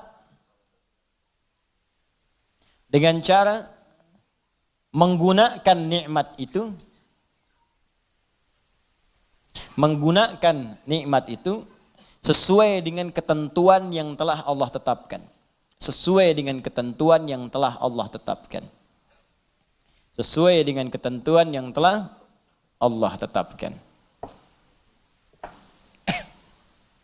Sudah? Baik. Ungkapan terima kasih atau bahagia dan bahagia atas nikmat yang diperoleh dengan cara menggunakan nikmat itu sesuai dengan ketentuan yang telah Allah tetapkan. Baik. Awas, ini kalimat singkat tapi isinya padat dan akan sangat berdampak dengan kuantitas. Ya, peningkatan nikmat setelahnya yang akan kita peroleh dari Allah Subhanahu wa taala. Kalau syukurnya benar, maka nanti limpahan nikmat berikutnya akan semakin bertambah. Perhatikan baik-baik. Awas, ini bagian ketiga ini yang sering gagal. Di syukur ini, adab pertamanya alhamdulillah, betul. Begitu menerima, alhamdulillah, alhamdulillah, alhamdulillah. Adab keduanya tujukan semua karena Allah. Tapi di adab yang ketiga, ini yang paling penting dan tidak sedikit orang gagal di sini. Jangan cukupkan syukur pada kalimat alhamdulillah. Tapi optimalkan nikmat yang diraih itu sesuai fungsinya yang telah Allah tetapkan. Misal, Allah kasih pada kita nikmat sehat di mata, melihat jelas. Kita bisa bedakan objek, ini laki-laki, ini perempuan. Ini peci putih, ini peci yang hijau. Ini peci biru, ini peci yang hitam. Bahkan yang paling nikmat, paling besar, kita bisa membedakan nikmat hak dan batil. Nikmat halal dan haram. Ini halal, itu haram. Baik, ini hak, ini batil. Jujur itu hak, dusta itu batil. Mencari dengan yang benar itu hak, korupsi itu haram, batil. Itu nikmat luar biasa. Ini tayangan yang hak, ini yang batil. Baik, ketika kita dapatkan semua nikmat itu, maka syukuri. Maka cara mensyukurinya, tempatkan, gunakan mata ini, nikmat mata, untuk melihat sesuai dengan apa yang telah Allah tetapkan. Apa fungsi mata yang telah Allah tetapkan? Bukan sekedar melihat. Saya sering katakan, saya sering sampaikan, dalam Al-Quran, fungsi mata itu bukan sekedar melihat. Untuk manusia diikat dengan kalimat, melihat yang baik-baik. Bahkan tegas kalimat Qurannya, palingkan ketika yang dilihat itu tidak baik menurut Allah. Ini enggak baik nih, palingkan. Di mana ditemukannya? Di Quran surah ke-24, An-Nur. Ayat berapa Ustaz? Ayat 30 untuk laki-laki. Apakah perempuan ikut? Ikut, bahkan harus. Ayat 31-nya perempuan. Bahkan iman kita dipertaruhkan di situ. Qul lil mu'minina yaghuddu min absarihim.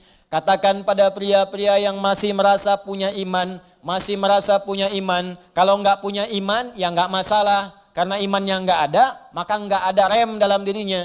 Karena iman enggak ada, maka enggak ada petunjuk pada hatinya. Di hati itu ada iman. Kata Allah, kalau hatinya ada iman, maka iman itu akan merambat ke seluruh anggota tubuhnya. Saat dia naik ke mata, yaghuddu min absarihim, maka imannya akan menunjukkan apa yang harus dilihat oleh matanya. Ketika yang dilihat itu tidak benar menurut imannya, maka dia akan palingkan dari pandangan itu.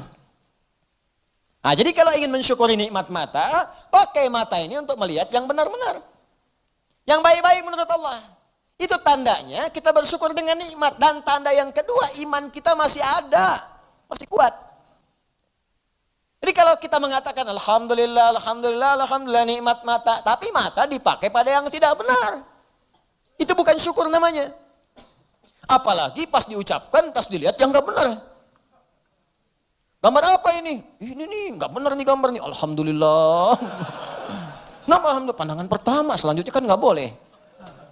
Kalimatul haq, yuradu bihal batil. Ya, kalimatnya benar, cuma ditempatkan di tempat yang salah. Paham?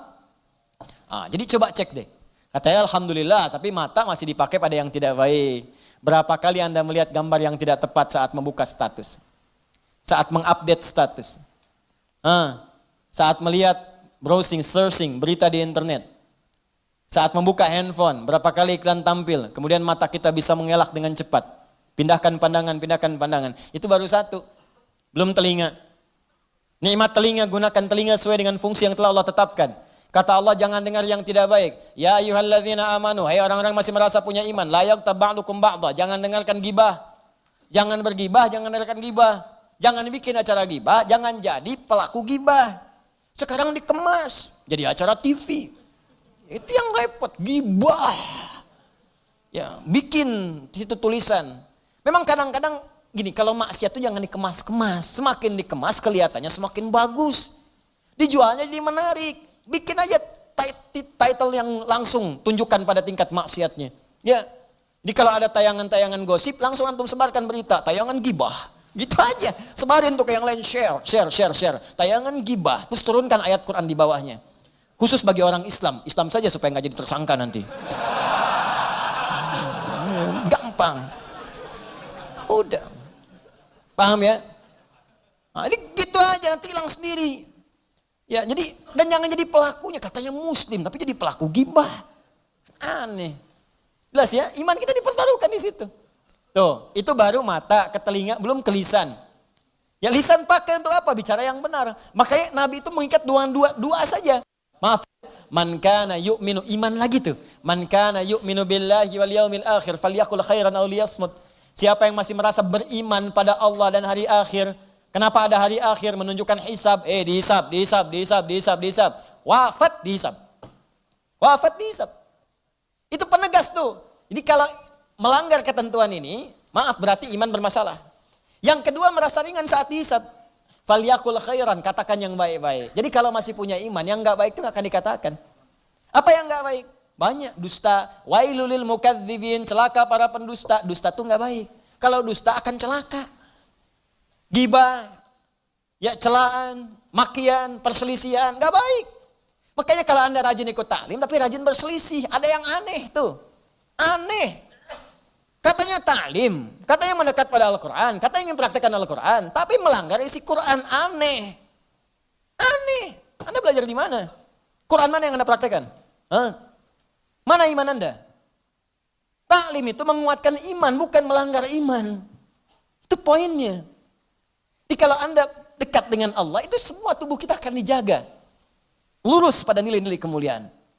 Jelas sampai sini? Itu teman-teman, itu baru tubuh kita. Belum yang lain. Ini saya tanya pada Anda. Ya, mulai dari pakaian, alas kaki, rumah, ya, kendaraan. Pertanyaan saya, berapa nikmat yang telah kita peroleh, yang telah kita gunakan sesuai fungsi yang telah Allah tetapkan kepada kita. Makanya pelajari dulu sebelum meminta kepada Allah. Ya Allah, berikan aku anugerah rumah. Apa fungsi rumah menurut Allah dan Rasulnya? Turunkan. Ada fungsi rumah untuk berzikir, fungsi rumah sebagai naungan. Fungsi rumah itu ada 3-4 dalam Al-Quran. Ada manzil, kenapa rumah disebut dengan manzil? Ada bait, kenapa disebut dengan bait? Ada dar, kenapa disebut dengan dar? Ada maskan, kenapa disebut dengan maskan? Ada di situ turunannya, pelajarin dulu. Jangan ngotot minta sesuatu, tapi ketika diberikan gak bisa syukurin. Itu yang bahaya nanti saat hisab. Nih rumah, kenapa disebut dengan maskan? Tempat untuk tinggal. Tapi kata maskan dari kata sakinah. Sakinah itu sesuatu yang tenang, tentram. Ciptakan ketentraman di rumah, ciptakan ketenangan di rumah. Kalau sudah punya rumah, bikin suasana tenang di rumah. Jangan di rumah ribut terus. Di rumah berselisih terus. Kalau Anda di rumah tiap hari ribut, artinya kurang syukur Anda kepada Allah.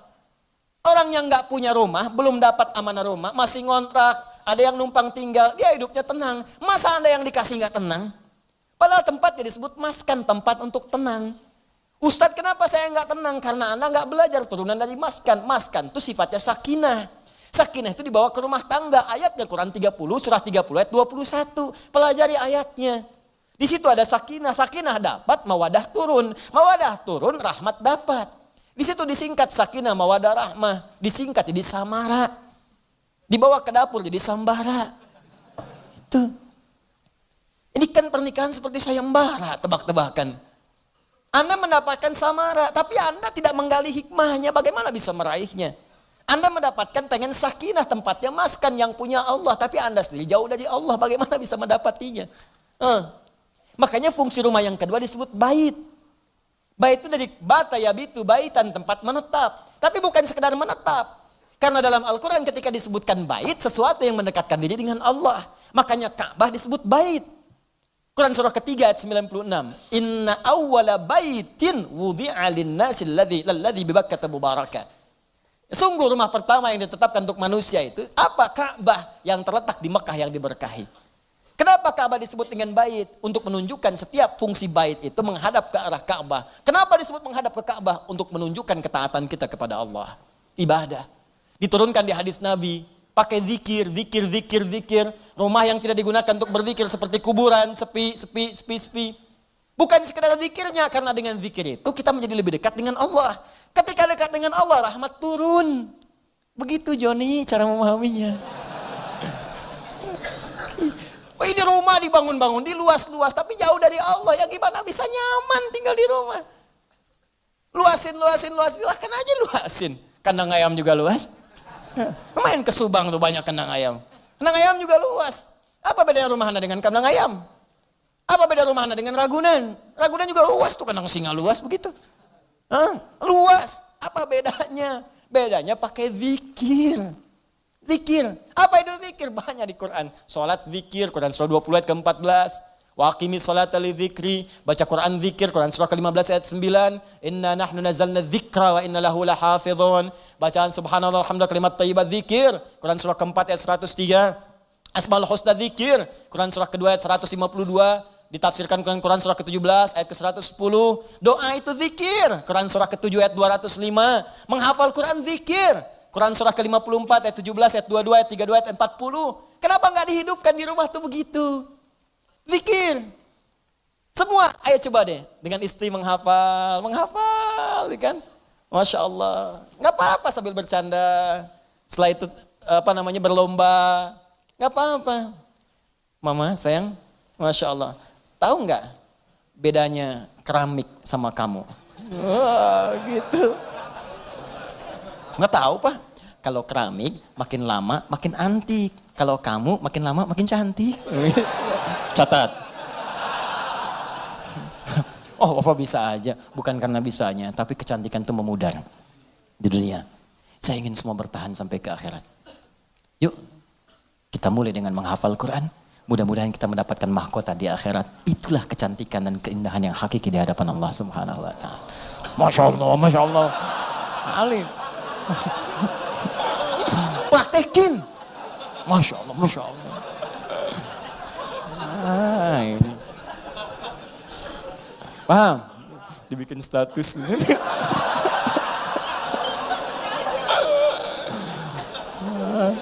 Aduh. Dunia ada aja. Gitu caranya.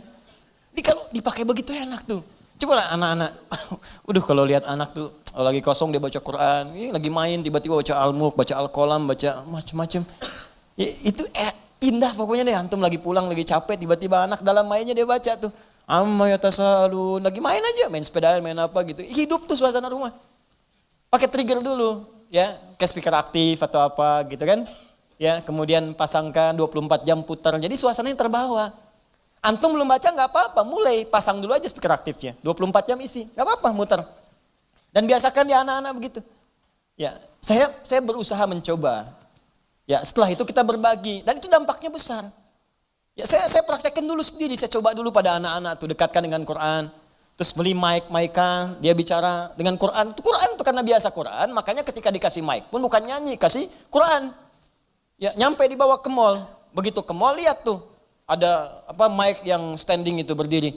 Ya, Masya Allah. Orang kan biasa pakai buat karaoke, tulisannya karaoke. Dia cobain di mall. Ya, wailul likulli humadzatil lumazah. Di mall bayangin tuh.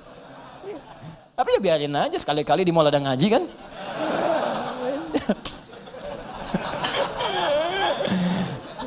Tapi ya begitu gitu. Itulah nikmat, itulah syukur. Syukur itu butuh realisasi, bukan cuma ucapan. Alhamdulillah rumah kita besar, syukur aja silakan undang bagi dengan tetangga, alhamdulillah. Tapi buktikan, jangan setelah undang tetangga segala rupa, lupa lagi dengan Allah. Tuh kalau digali banyak, ada maskan, ada bait, ada dar, ada manzil. Manzil nazala, turun, manzil tempat menurunkan. Apa yang diturunkan situ? Turunkan keturunan. Makanya jangan pernah bermaksiat di luar rumah. Setelah berumah tangga ada rumah, lakukan semua hubungan di dalam rumah. Jangan maksiat di luar rumah. Ya, yang kedua menurunkan kasih sayang, menurunkan segala rahmat, menurunkan segala perhatian. Di situ berikan pada anak, pada setiap yang ada di rumah dan sebagainya. Itu baru satu. Jadi kadang-kadang begini, Allah udah kasih, minta yang lain, yang ini aja belum dipakai ibadah. Antum udah nyari-nyari pakaian yang lain, ini pakai yang dipakai ini udah pernah dipakai ibadah belum? Pakai sholat, pakai ngaji, pakai macam-macam.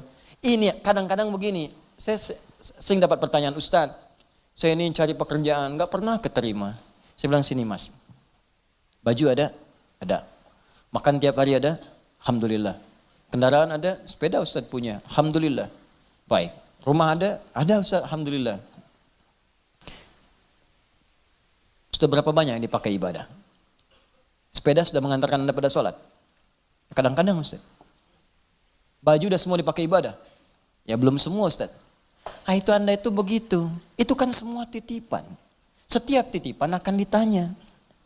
Semua orang yang dititipkan itu nggak pengen banyak, nggak ada orang titipin pengen banyak, pengennya sedikit supaya gampang dikembalikan. Atau saat ditanya menjadi lebih mudah menjawabnya.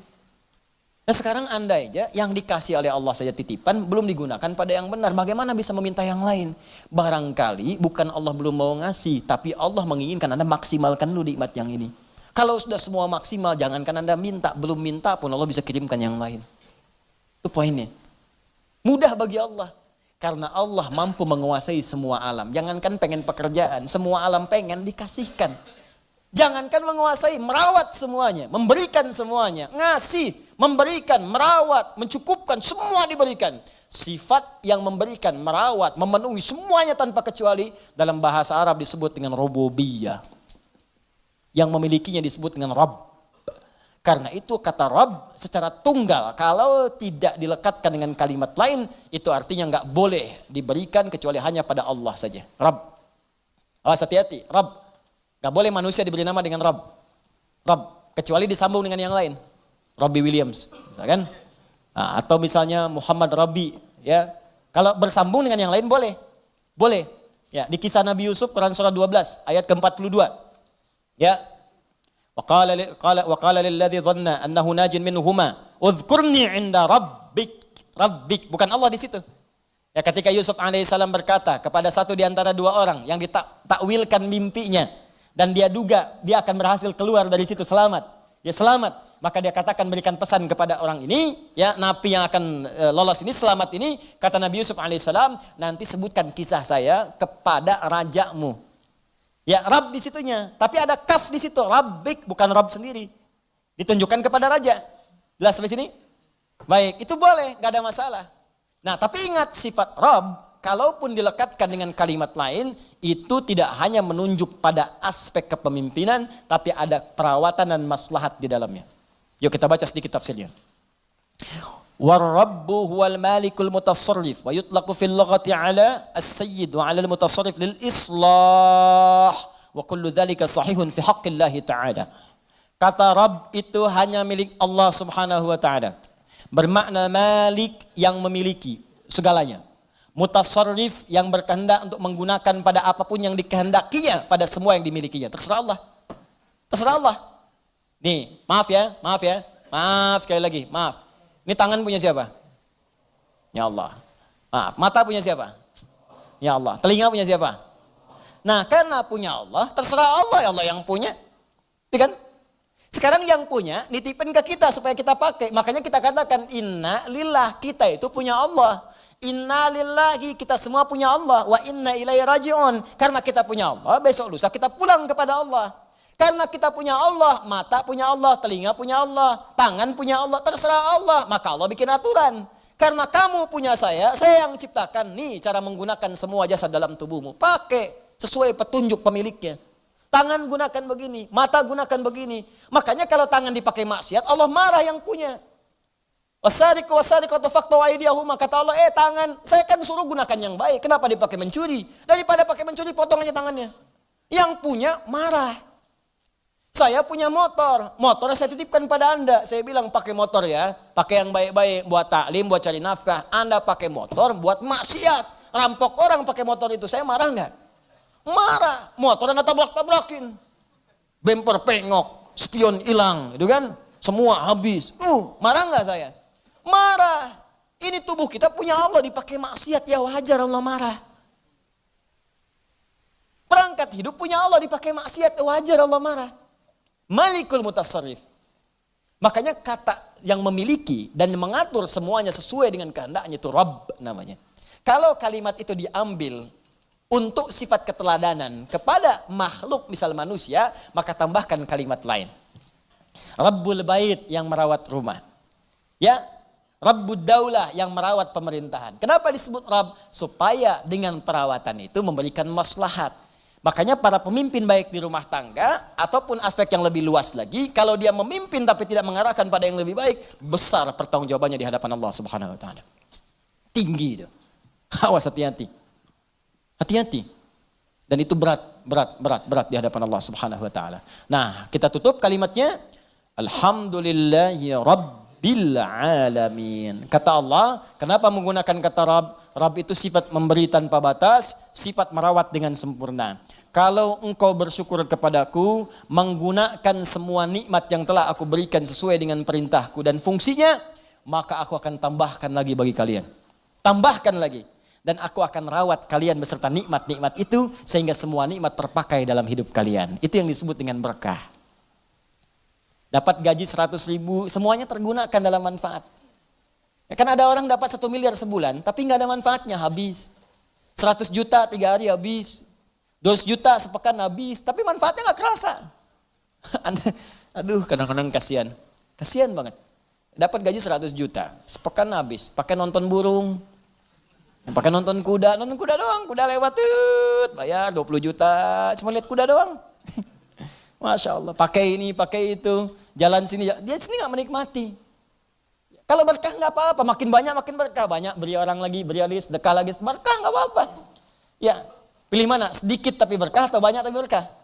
Banyak tapi berkah. Banyak berkah. Ya, berangkat umrah, berangkat haji, sedekah, infak, ini banyak berkah, banyak. Alhamdulillah, nggak apa-apa. Tapi sering terjadi banyak dikumpul-kumpul, dia sendiri nggak merasakan itu. Dan yang paling dahsyat itu kadang berkelahi dengan orang yang dipegang aja di tabungannya belum habis. Itu sekarang banyak orang aneh itu, banyak orang aneh. Beneran, serius saya. Banyak orang aneh. Kalau Anda cek kekayaannya luar biasa, miliaran, triliunan dan sebagainya. Tapi masih mengharapkan yang lain, itu aja belum kepake buat dia. Bawa uang aja 1 miliar, masuk ke restoran, makan, mau makan apa sih itu? Itu aja belum habis. Sudah pengen makan aspal, makan hutan, makan ini, makan itu. Allahu Akbar. Apa yang mau dimakan? Kasihan saya. Kasihan bener. Hidupnya kasihan, dikumpul-kumpul kepake enggak, mati aja, udah. Udah selesai itu. Jadi cuma mewariskan masalah. Dan kalau enggak berkah, celaka begitu dia meninggal, orang rebutan, anak cucunya rebutan, saling tembak, saling bunuh, meninggal, enggak ada yang dapet. Kan sering saya bilang kayak dua orang rebutan mobil, dua-duanya meninggal, mobilnya cuma ketawa. Paham ya? Nah, maka kalau kita benar menggunakannya, sifat rububiyah itu muncul. Allah akan merawat. Maksudnya menjadikan semua nikmat yang Allah berikan pada kita berkah. Kepake semua. Kepake, ada manfaatnya. Berkah itu ziyadatul khair, nilai kebaikannya bertambah. Nah, kemudian sifat Allah untuk memberikan tambahan itu dialihkan, diuraikan pada kita dengan melimpah. Tambah, tambah, tambah, tambah. Kata Allah, jangankan rumahmu yang kecil itu, semua alam saja tanpa batas saya bisa rawat. Jangankan kau minta yang sedikit, minta semua alam pun aku berikan karena aku Rabbul Alamin. Karena itu sifat lillah, alhamdulillahi, hi harakatnya. Kemudian sifat yang kedua ikut Rabbi, bukan Rabbu, Rabbi i-nya menunjuk kepada Allah tadi. Seperti Bismillahirrahmani. Ya, Rahmani i ke Allah. Maka Rabbi ke Allah, Rabbil Alamina. Kata Allah, akulah Tuhan yang merawat, yang menguasai semua alam. Alam saja sudah jamak bentuknya. Alam, jamak. Alamin, jam'ul jamak. Jamak dari semua jamak. Jadi kalau ada yang banyak, semua yang banyak itu aku kuasai, kata Allah. Manusia sedikit. Kalau kau mau minta, aku berikan. Apa yang kamu inginkan? Kalau kamu ingin aku rawat, aku rawat. Jangankan kamu, semua alam aja aku rawat, apalagi cuman kamu. Jelas ya? Nah, maka dari itu, pada ayat yang ketiganya, Allah turunkan kemudian ayat yang sangat indah untuk menerapkan kaidah di ayat yang kedua ini. Perhatikan baik-baik. Kalau Anda benar-benar bersyukur kepadaku, kata Allah, menggunakan nikmat dengan baik, sesuai peruntukanku, aku akan tambahkan kepadamu, aku akan rawat nikmatmu, bahkan apapun yang kamu minta, walaupun sepenuh alam, aku akan berikan jika engkau itu butuhkan. Karena aku penguasa, pemilik, dan pengatur semua alam tanpa kecuali. Maka turun Quran surah ke-14 ayat ke-7 di kaidah ini. La in syakartum la azidannakum. Kalau engkau bersyukur kepadaku, la azidannakum, maka aku akan tambahkan kepadamu. Masih ingat teman-teman sekalian? Kalimat alhamdulillahirabbil alamin, bukankah kalimat syukur? Syukur atas apa? Nikmat yang kita peroleh. Di mana nikmatnya? Di kalimat ayat pertama. Bismillahirrahmanirrahim. Rahman nikmat dunia, Rahim nikmat akhirat. Saat mendapatkan nikmat dunia, alhamdulillah. Begitu kita alhamdulillah, benar alhamdulillahnya, Allah tambahkan rahmannya. Syukur lagi, Allah tambahkan rahimnya. Pahala tambah lagi. Rahmannya tambah, lipatkan lagi. Sekarang motor, besok mobil. Sekarang mobil, besok bis. Sekarang bis, besok kereta. Nambah. Karena itu ketika Anda alhamdulillahirabbil alamin, maka Rahman dan Rahim Allah akan tambahkan. Rahman dunia, Rahim dalam urusan akhirat. Karena itulah pada ayat selanjutnya turun lagi kalimat Ar-Rahmanir Rahim. Untuk menegaskan ketika Anda benar bersyukur kepada Allah, maka sifat Rahman dan Rahim berupa pemberian Allah akan terus dilimpahkan kepada kita. Dan itu janji Allah dalam kalimat La in syakartum la azidannakum. Maka selesai pembahasan dua ayat sekaligus, ayat yang kedua dan ayat yang ketiga. Sekarang pertanyaannya, kalau ada orang yang tidak bersyukur dengan semua itu, dan dia merasa itu punya dia. Seperti Korun pernah dicontohkan dalam masa-masa yang lampau. Sekarang muncul lagi korun-korun milenial misalnya.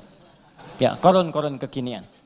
Maka penting kita ingatkan ada ancaman yang berlaku dalam Al-Quran dan penegasan tentang apa yang terjadi jika seseorang merasa memiliki bukan sebagai titipan yang harus tingkatkan syukurnya kepada Allah Subhanahu wa taala. Itu nanti yang kita bahas di pertemuan berikutnya dengan turunnya ayat yang keempat, Maliki Yaumiddin. Baik, izinkan saya menyampaikan pengumuman. Yang pertama, kita bersyukur bahwa Allah berikan kemerdekaan pada negeri kita sampai 74 tahun. Dan kita berdoa semoga negeri ini Allah berikan keberkahan, kedamaian, kemakmuran insya-Allah.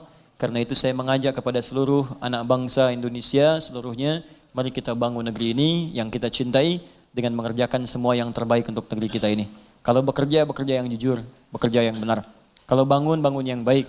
Jangan berbuat curang, hindari segala sesuatu yang tidak baik. Bukan hanya kita berada di sini sebagai warga negara Indonesia, tapi sadarilah kita ini hamba Allah yang akan wafat dan pulang menghadap kepada Allah Subhanahu wa taala.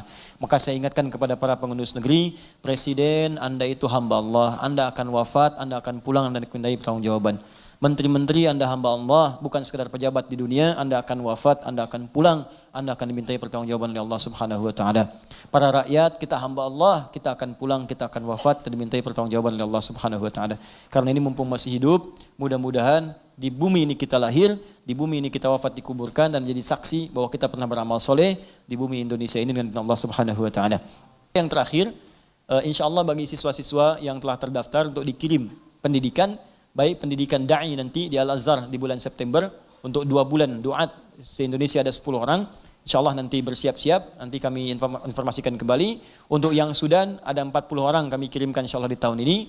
30 insyaallah untuk Jamiah Afriqiyah Alamiyah, yang 10 untuk di Tajul Hafizin. Insyaallah ini sedang menunggu informasi dari Kementerian Luar Negeri dari Sudan, dan dalam waktu dekat insyaallah akan ada. Kalau sudah ada itu bersiap-siap diinfokan, mungkin 2 pekan paling lambat setelah itu bersiap-siap untuk berangkat, dan akan ada pembinaan sebelum berangkat. Mudah-mudahan kalian jadi ulama, bisa meneruskan. Saya bangun-bangun sekarang ini, bangun Quantum Akhir Institute, bangun untuk media, bangun untuk macam-macam, itu semua wakaf lillahi ta'ala, sampai kita sedang siapkan bangun untuk pesantren. Nanti kalau misalnya Anda pulang telah selesai, Andalah yang kemudian akan meneruskan itu. Ya kalau saya besok lusa wafat lebih dulu dibanding Anda semua, Anda insya Allah meneruskan semua perjuangan itu. Jangan berhenti, termasuk di majlis ini. Ya, masjid, majlis ini, itulah yang kita kerjakan, dan kita akan bergantian satu dengan yang lainnya. Ya, itulah hidup dan itulah jalan kita untuk beramal saleh. Niatkan benar karena Allah Subhanahu wa taala, termasuk Anda, para ayah, para ibu, besok lusa kita semua wafat, maka anak-anak yang akan meneruskan perjuangan kita. Maka sekolahkan mereka di tempat yang baik. Ya, berikan pendalaman Al-Quran, berikan kesempatan untuk belajar mendapatkan bimbingan salat, supaya kalau kita wafat tenang kita, karena mereka akan membawa nama baik kita sampai kembali menghadap kepada Allah Subhanahu wa taala.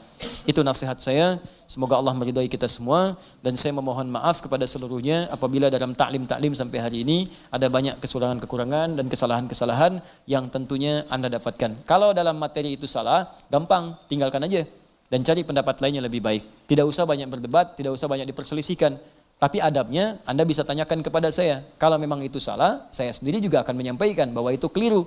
Tinggalkan pendapat saya, ambil pendapat yang lain lebih benar. Ketimbang Anda cuma publikasikan atau bikin sesuatu yang tidak ada solusinya di situ. Kalau ternyata Anda yang salah, saya tunjukkan, oh bukan seperti itu pemahamannya. Maka kemudian Anda pun tidak perlu repot untuk meralatnya. Karena di situ ada nilai-nilai kebaikan yang mungkin kita bisa belajar bersama. Ya, saya kira itu.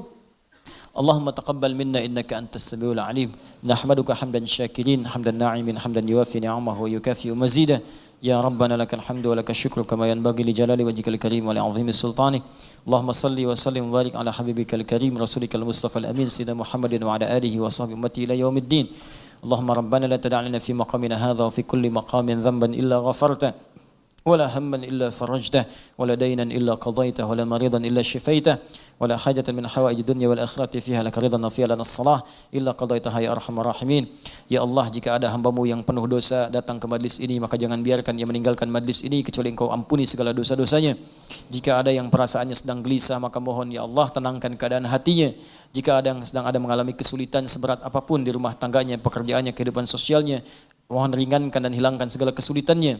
Jika ada di antara hambamu yang sedang sakit, ya Allah mohon sembuhkan segala penyakitnya. Allahumma alimna ma jahilna wa fahimna ya Allah bima ta'allamna. Allahumma wafiqna li na'mala bima ta'allamna.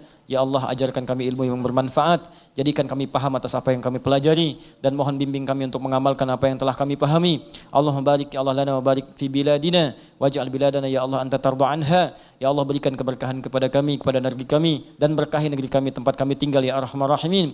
Allahumma barik asatidzatana wa ikhwanana ya Allah alladzina yudrisunana walladzina darasuna walladzina 'allamuna ya Allah min ikhwatina wa khasatan ya Allah asatidzatina al-habaib al-asatidzah wal kiyahi ya arhamar rahimin. Ya Allah, mohon berikan keberkahan pada ustaz-ustaz, para habaib, para guru-guru, kiai-kiai yang ada dan mengajar kepada kami, baik itu orang tua kami, kerabat kami, paman kami, uak kami, ataupun siapapun yang telah mengajarkan kami. Anugerahkan keberkahan kepada ilmu mereka, ikhlaskan mereka ya Allah, dan lipatkan pahala kepada mereka. Allahumma rabbana atina fid dunya hasanah fil akhirati hasanah wa qina adzabannar bi fadlika subhana rabbika rabbil izzati amma yasifun wa salamun alal mursalin wa akhiru da'wana alhamdulillahi rabbil alamin. Subhanakallahumma bihamdika asyhadu an la ilaha illa anta astaghfiruka wa atubu ilaik. Wa akhiru da'wana alhamdulillahi rabbil alamin. Al'afu minkum. Assalamualaikum warahmatullahi wabarakatuh.